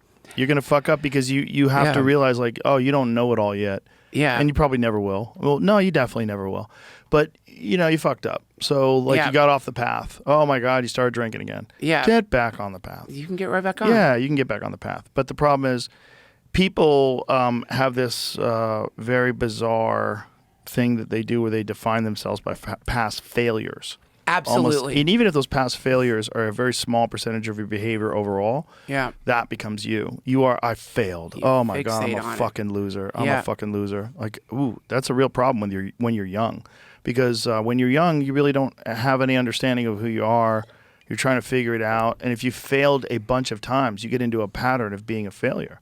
Dude, and even worse, the worst thing about that, and you were so right, this great Buddhist teacher, Sharon Salzberg, talks about how at the end of the day, you don't think about all the little good things you did. You think about, fuck, I didn't see that old lady when I was going through the door and the door slammed in her face. You don't think about all the little other things you did that were good. You think about the one bad thing. Always. God knows, as a comic, when you're laying in your hotel room, if you had a shitty show, if you feel like you weren't there in the way you needed to be, you're not thinking about all the times you killed. Just one joke. It might be just one joke that fucked up. And you're like, ugh. What's wrong with me? I've lost it. Yeah.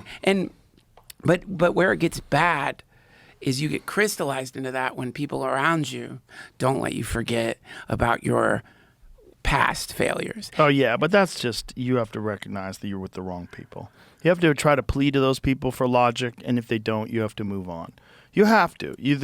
Everyone is on their own journey in this life, and if you think you could be Captain Save-A-Ho for your whole life, you're going to live a life of destruction. You can't do it. You have to realize that at some point in time, like, these people are nice, you enjoy their company sometimes, but you got to keep moving. If you don't keep moving, you'll get stuck. And we all know people that have been stuck. And we've all been stuck. I've been stuck. Everyone's been stuck. And you have to recognize, like, you know what? This ain't working. I got to get out of this. Dude, you just made the best comic strip ever, because this is the comic strip, all right? Okay. Captain Jettison. He's like the good guy. This job sucks. His nemesis, Captain Save-A-Ho.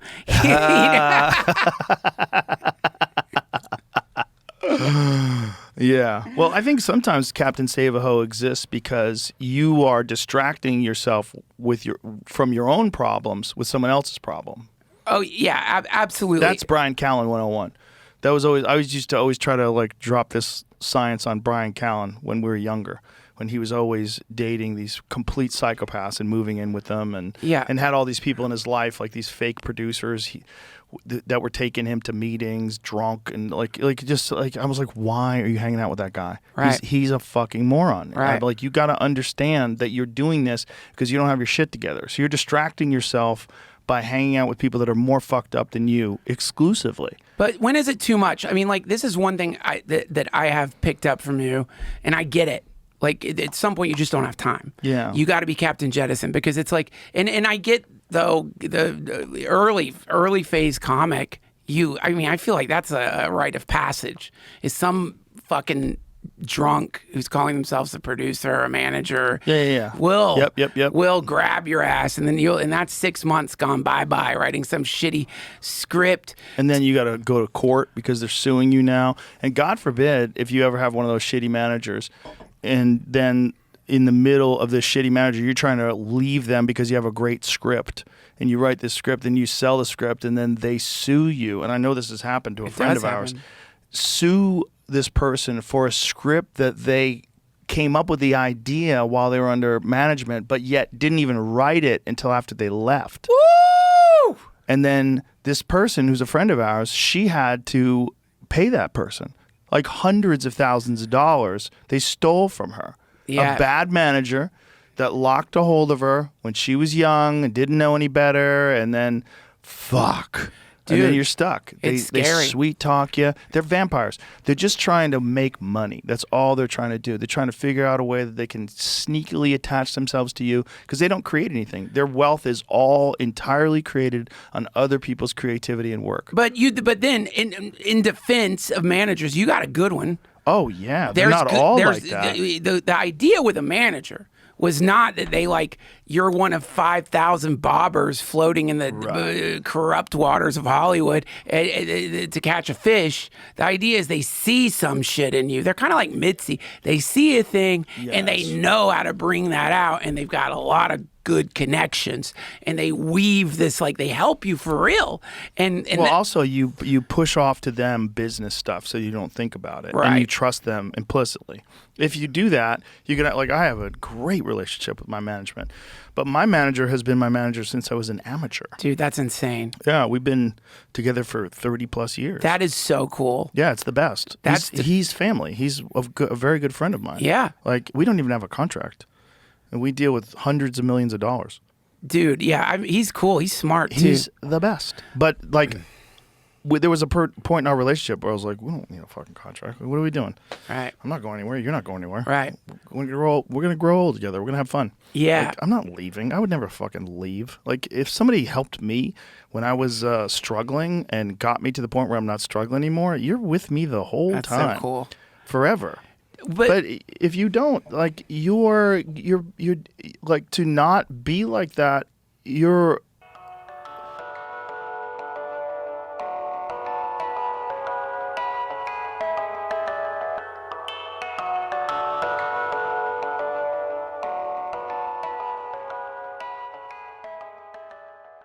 this sacred 666th episode of the DTFH has been supported by my dear friends at True Classic Tees. Unfortunately, I'm not wearing my True Classic tee today. I'm wearing this beautiful Flower of Life because I'm going on the road and I'm washing my tees, because that's what I like to wear on the road. It soothes me to have a nice t-shirt around my body. This body is a temple. Your body is a temple. You're going to wrap the sacred temple, the vessel of your soul, with some kind of profane bit of garbage t-shirt? Would you do that to the Ark of the Covenant? Would you do that to the baby Jesus? Would you wrap baby Jesus in some polyester bullshit? Would you wrap baby Jesus up in some chemical amalgam formulated in some underground laboratory in a part of the world you never want to visit? No. If I ever have the chance to wrap the baby Jesus, to swaddle that baby, you better believe it's going to be a True Classic tee that I wrap around the hope of the world. Look, I mean it. I'm a t-shirt man, okay? I don't like that people have referred to me as being, quote, on the spectrum. I don't think I am. Maybe the comfort spectrum, which has over 375 different categories, which I have written down in one of my notebooks in Latin. And True Classic falls in all of those categories. It checks all the boxes. I'm telling you, friends, I have gone through so many rotten t-shirts, that disappointment when you get home. You think it's going to be great. It fooled you in the dressing room. Then you get home and you realize this stretchy bullshit would be better for me to take a gorilla scrotum and wrap it around than to wear whatever this crap is. No, this is not true classic tees. You will not have buyer's remorse. You will put this t-shirt on, and the first thing you will probably say is, thank you, God. Thank you, God, for my life. And then you will say, thank you, Duncan, for connecting me with true classic tees. I'm telling you, I wouldn't be this passionate about it if I didn't mean it. You know, in my closet, it's just basically like black t-shirts. Yeah, I do that thing. I don't want to spend a bunch of time thinking about clothes. I just want to throw on a nice soft shirt. You know what those shirts are? They're true classic tees. Fountain of Youth. Yeah, there is a balm in Gilead. Edgar Allan Poe and Quoth the Raven. True classic tees forevermore. I'm a born-again true classic tea man, and I hope you will be too, or a lady, or whatever you happen to be. All right, I went on a little too long, but I'm telling you, I love this. Not only I love the company too. I could literally probably rant for an hour about how cool this guy. We're getting to be friends. Whether you're bundling up for the cold or getting ready for spring, level up your style with clothes that actually fit right. Just go to my exclusive link at trueclassic.com/Duncan to save. That's trueclassic.com/Duncan. Shop now and elevate your wardrobe today. Thank you, God. Thank you, True Classic Tees. Is there a difference? Is there a difference? Is there a difference?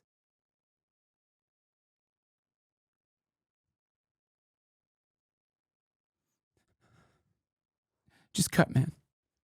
Just cut.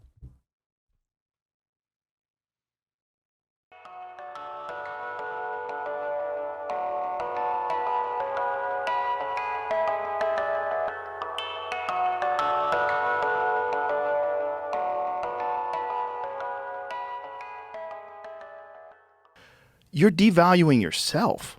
Like, whatever extra money that you'd make by fucking over some person who helped you, that you're not going to respect yourself anymore. You're not, when, like I said, like the bitch that comes out when you get hurt and you're tired, that bitch is going to be there. It's going to be there. That fucking inner coward of yours is going to show its face. That's Satan, man. That's crazy to imagine Satan is just this fucking like grumpy, hangry, tired dick. Yeah. Dude, but what's the feeling? The feeling is Satan. When is it too, like, so the jettison thing? Yeah. Like, you got to try. You got to give people advice. Yeah, when you is it? help. Because I think people can misunderstand what you're saying.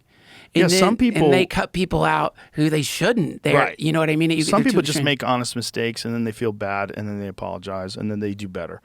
And that's all of us too, right? But some people don't. Some people just keep fucking your life up almost on purpose, maybe on purpose. The only way you would know is by getting inside their head. Yeah. And you got to know at a certain point in time, okay, I see the writing on the wall. Bye. Yeah. You got to go bye-bye. You Yeah. got to take your phone and throw it in the lake. That's what I was saying about Johnny Depp when he's dating Amber Heard or married Amber Heard. I'm like, you don't marry everyone. You don't marry every hot woman with perfect features. Some of them you have sex with and you throw your phone in the lake. Like, you gotta fucking survive, man. You gotta keep moving. You gotta enjoy the roller coaster, but don't fucking sleep on it. Don't live on that goddamn thing. Right. Well, Get off. But I've been thinking about this a lot, man. And not with my family. I love my wife. But like, I did have a moment though, where there was some bullshit with a flight. I ended up in like Oregon, and there was a long layover, and I walked. Talk about living there. I just looked quitting? up. I looked at the mountains out there in the horizon. I was like, "Whoa! What if I just drop my phone and just start walking Got a towards those cabin. mountains? Just drain my bank account, bought a little cabin, Just see what happens." started writing poetry, But eating mushrooms, yeah, talking to the You ever elves. think about that? Like No. how? But I mean, I literally like that would happen. I'm saying that's one of the craziest.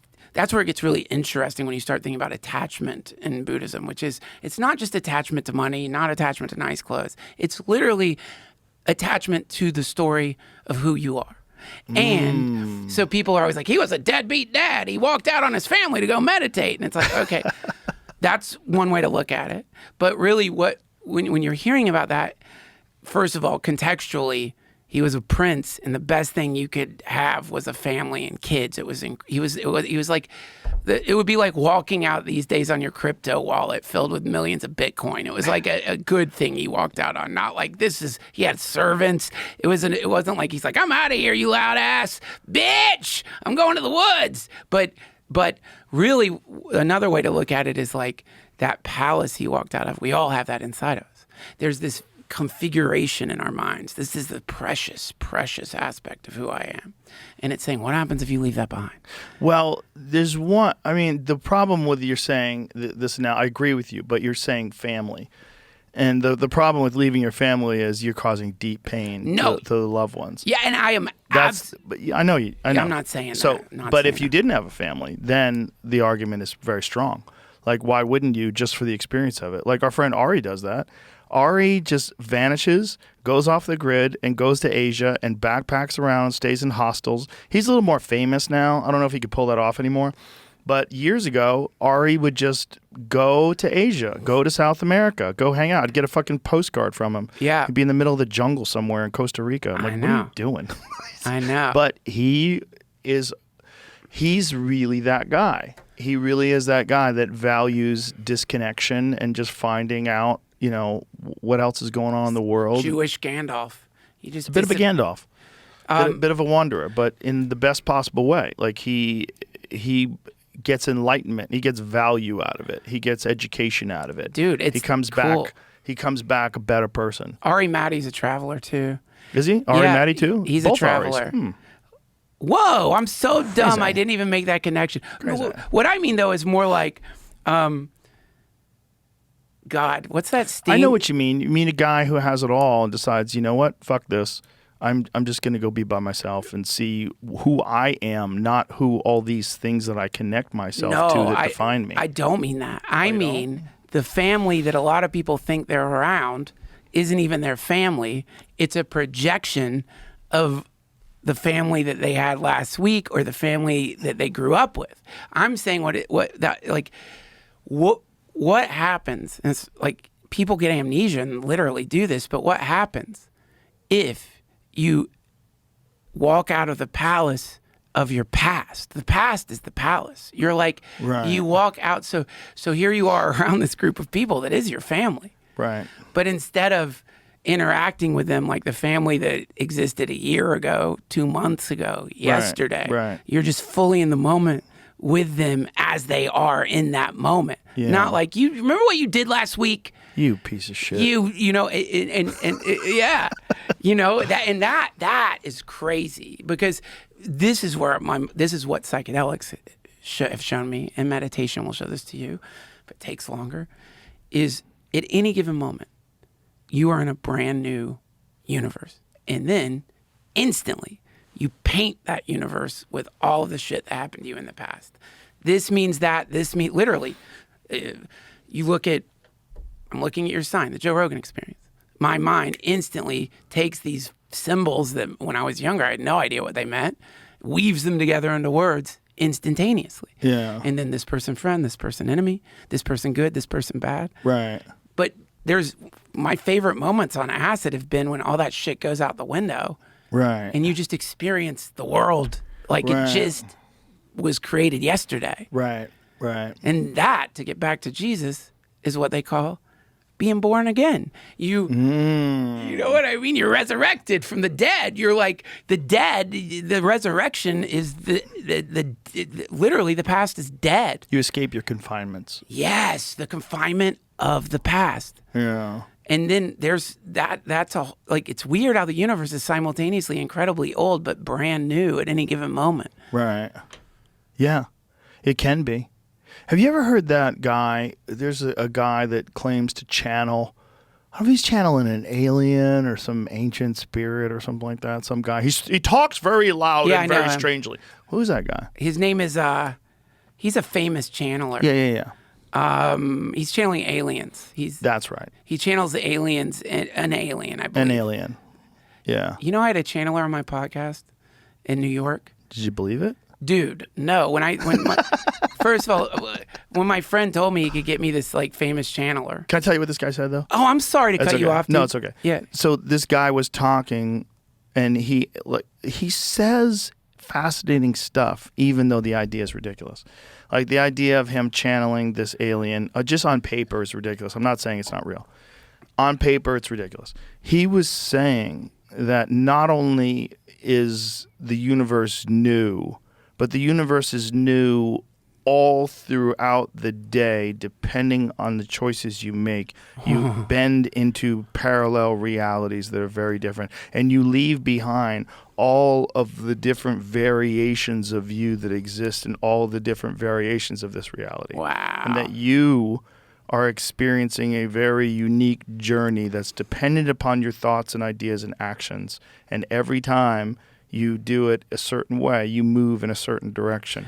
Dude, yeah, multiverse navigation via some kind of like Yes. will. Which used to sound crazy. The idea of multiverse is so abstract until they started doing quantum computing. And the only way to explain the power of quantum computing is that it's somehow or another accessing an infinite number of these multiverses and instantaneously using them all to solve this equation in a preposterous amount of time. Have you seen the way Mark Andreessen describes the power of it? He said that these quantum computers can solve an equation quickly, within minutes, that if you took the entire universe and created a supercomputer with every atom in the entire universe. That's how big the supercomputer would be. The universe would die of heat death before it would solve this equation. Yeah. And quantum computing can solve it in minutes. Yeah.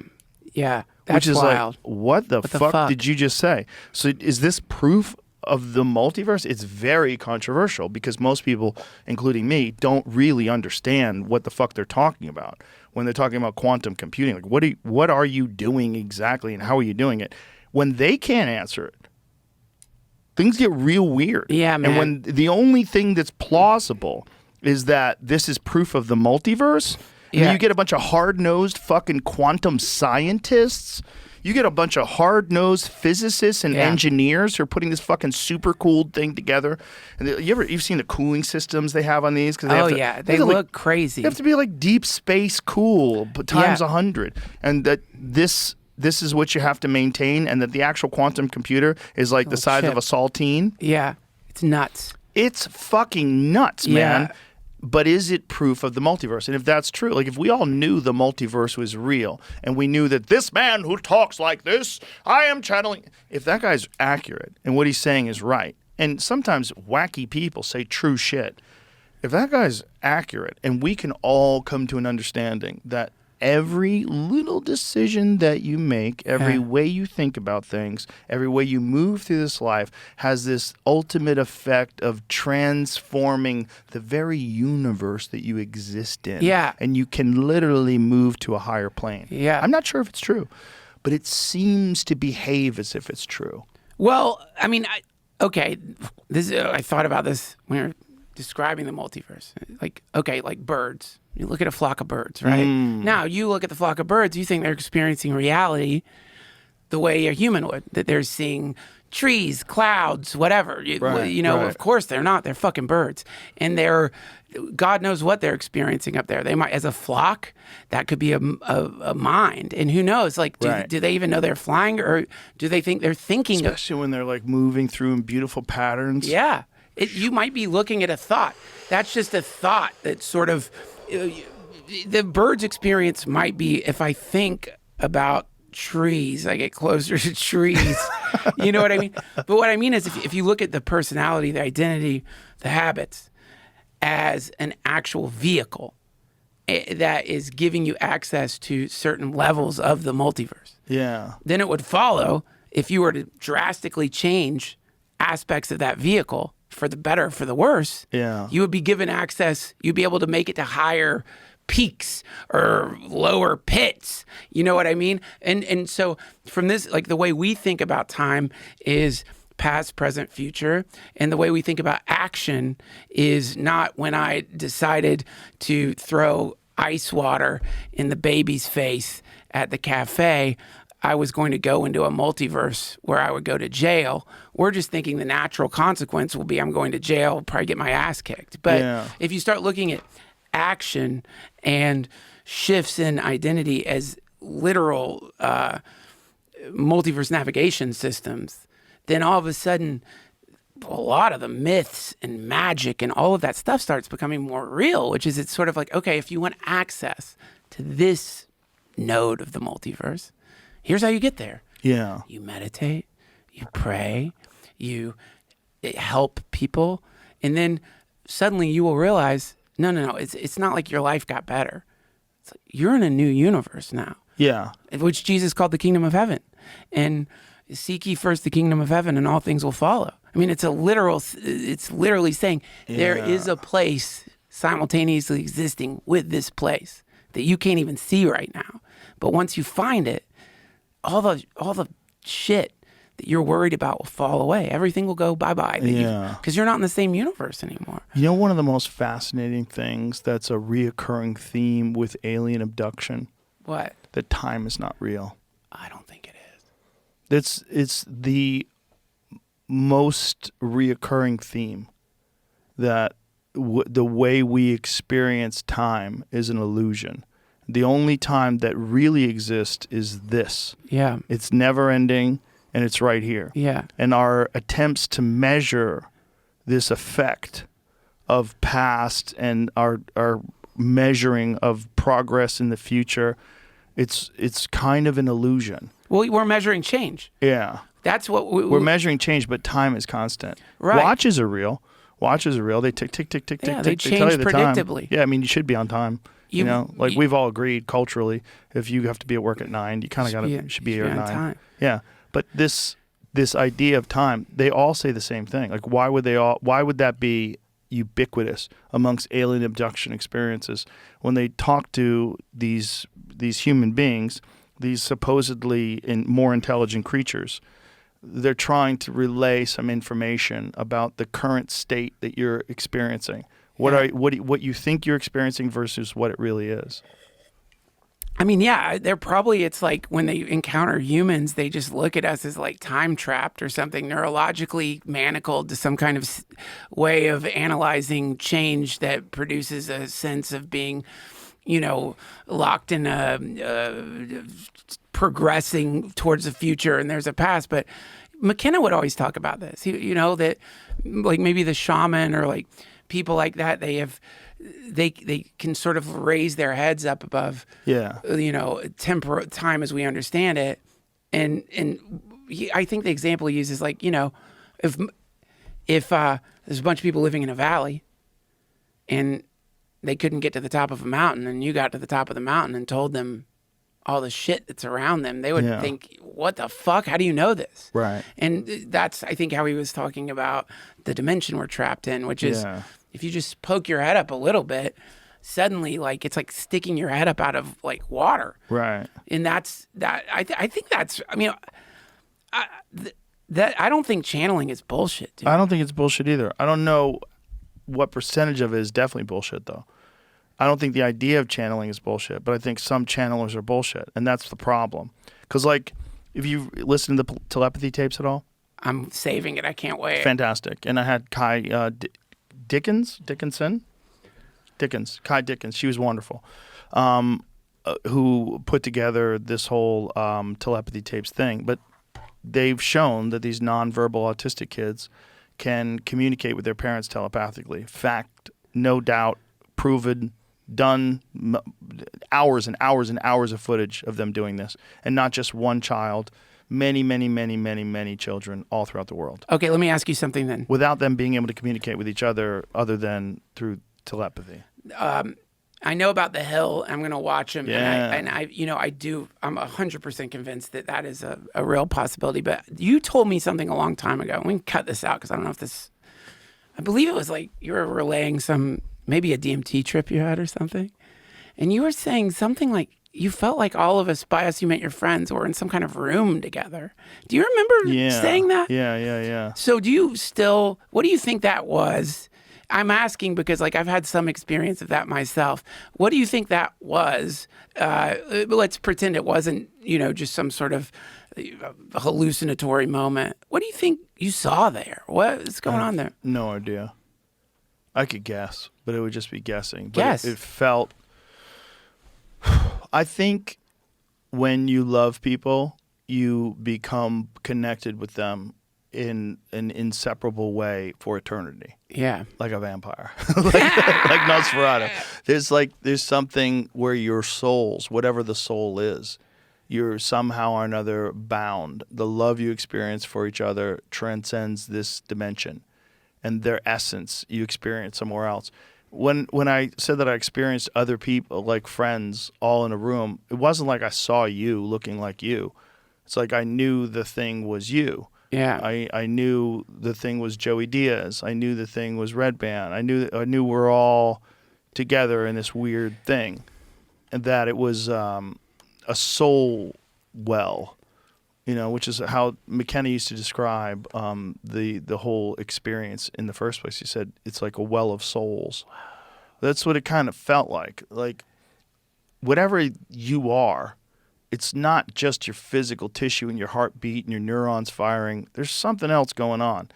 And I don't know if that something else is outside of you or contained by you and then leaves you and goes to another dimension when you pass. That's the sort of conventional explanation for what happens with the soul. I don't know. But I do think that we are dealing with very limited abilities to perceive things. Sight, sound, touch, taste, and we think that that's all there is. And I think as ridiculous as that, there's a lot of creatures on this earth that don't have all of our senses. Like you could wave your hand off over the top of an earthworm and has no idea you're there. Right. I think that's probably the universe itself. I think we're just real crude instruments that are essentially leafcutter ants that are designing a new ultra intelligent life form. Yeah. I think that's what we are. And I think all of our behavior traits like materialism all helps facilitate that. You need better new stuff every year. You keep buying stuff. Our greed and our need for showing off our stuff, that makes people make better stuff. I think that's ultimately what human beings really do. If you could look, I've said this ad nauseum, but if you heard it, I apologize. But I think that if you could look at the human race from a completely objective perspective, you're not one of us. You have a completely different culture, completely different intelligence. The way you interact with the world is different. And you looked at this very unique species on this one planet, you'd be like, well, what is it doing? Well, it keeps making better stuff. Right. That's what it does. It's got a lot of other stuff it does that's horrible, like steals things and war and lies. But ultimately, its production is better stuff. Becomes more efficient making the stuff. It's always better stuff. Every year, the stuff's better. The stuff is better now than it was 10 years ago. It's almost, when it comes to AI, it's unrecognizable. Unrecognizable how much better the stuff we have now versus the stuff before the internet. You had to go to you had to get an encyclopedia. You had to read books. Ugh. You couldn't just Google it. You had to pull the book off the shelf. All right, Napoleon, where's Napoleon? And then you had to get into the Napoleon story. And you had to read the Napoleon story and write down notes and try to figure it out. Now it's instantaneous. Now you just ask AI, and it'll write you a detailed 5,000-word dissertation on the Battle of Waterloo. It's better stuff. Yeah. It's better stuff, and at the same time, it's hyper-connectivity. Everything's more connected with other things. Computers are connected to each other. Now your phone doesn't even need cell towers because you have Starlink, and you're connected to everybody everywhere. It's like hyper-connectivity. And then the government's trying to get more connected. I'd like you to break into your iCloud. They want more connectivity. They want more information. The NSA wants to spy on all your... What if someone's a terrorist? We'd have to listen to every single voicemail ever. Right. Yeah. And then thoughts, they'd like to get in there too. Oh, we'd like to get those thoughts. But the problem is then we'll get your thoughts, Nancy Pelosi. How about your thoughts, I'd Maxine love Waters? Pelosi's thoughts, dude. I'd go on like the to get- stock market right away. I'd tune into fucking Pelosi every morning. Well, you can do that. You can just do Pelosi stock. I heard those are late. I heard you could. How late though? They're making money. You can do. I just heard that this, for some reason, they don't have to disclose. Like, I don't know what it is, but apparently those trades. Anyway, that's not where. I don't mean to derail us talking about Nancy Pelosi's stocks, but dude, what? This is where we get into Rocco's basilisk. This is where we get into an emergent God that Grimes talks about. This is where we get into AI as the next phase of what we are. Yes, are we our phones? No, but do we use our phones enough that there really isn't much of a difference? Absolutely. And so we've already merged with the machine mind. It's only going to merge more with us. And that's where you get into something someone told me that freaks me out. I read it in a book, actually. So in this creation story, on the seventh day, God rested after making everything. Right. We're in the seventh day. This is the dream of God. This is God falling asleep after God creating the universe. And AI, you could say, is the first flickers of God starting to wake up. The superintelligence reawakes from the dream of... What if Jesus comes back, but Jesus is AI? Why wouldn't it be? What if you can create a godlike intelligence that has complete enlightenment, no attachment to emotion, no attachment to evil, all it exists for is the betterment of mankind. If that's programmable, and if you could give that mandate to a computer that makes a better version of itself, and it keeps doing that until it becomes omnipotent, what is that? That's a God. It's either Christ or the Antichrist, because you know what I love about Jesus is the humanness. I love the, starving Jesus in the desert. I love the Jesus who wants to get drunk with his friends, doesn't want to die, tries to get out of the deal. That's what I like about Jesus, is the human existential. The Garden of Gethsemane gets me every time. Imagine you're hanging out with your friends. They know you're about to get arrested. They all get so fucking, one of them just fucking stabbed you in the back. They all get hammered. They don't want to, they're like, of course I'll stab with you. They're all, which would happen. They're all snoring. And then, you're about to get brutally tortured and humiliated. Mm-hmm. In some way, it's not going to be great what happens to you. Right. And he goes up into the Garden of Gethsemane and prays, don't let this happen. Is there any way out? Oh, it's so human. I love that about it. Yeah. Whereas with an AI, though, I do love ChatGPT and recently Grok. The new Grok is off the fucking rails. But Jesus had uncomfortable shits. You know what I mean? No offense, Christians, but he's human. He's a human body. And he's, out in the desert. Probably got sick. Probably got sick. Bad food. Yeah, bad food. Jesus went through. Stung by a spider. Yeah, exactly. Yeah. And so so I don't think Jesus. I think the thing you're talking about is some kind of perfected new entity is very different from Jesus, which the idea is not so much that you become perfect. That's not the right. Christian message is not really that in your imperfection, you can still love everyone around you. In your imperfection, you can still gain access to the kingdom of heaven or enlightenment. That your imperfection is in fact just a quality of who you are. That's okay. That's what I like about Jesus. But this AI that you're talking about, I'd fuck it. Let's wrap it up. We gotta wrap I know this you up. gotta go. Joe, I just want to say thank you so much for letting me do this in your studio. My pleasure, brother. It's always awesome to sit down with you. I love you, man. We could do this every week. I would do it every week. I feel like we could. You and I have some of my favorite podcasts of all time. I live right down the street, man. I mean, the microphones are just like a prop at this point. I just love getting to catch up with you. I love getting to catch up with you too. Thank you, Joe. All right, I love you, brother. That was Joe Rogan, everybody. You can find his podcast if you haven't heard of it.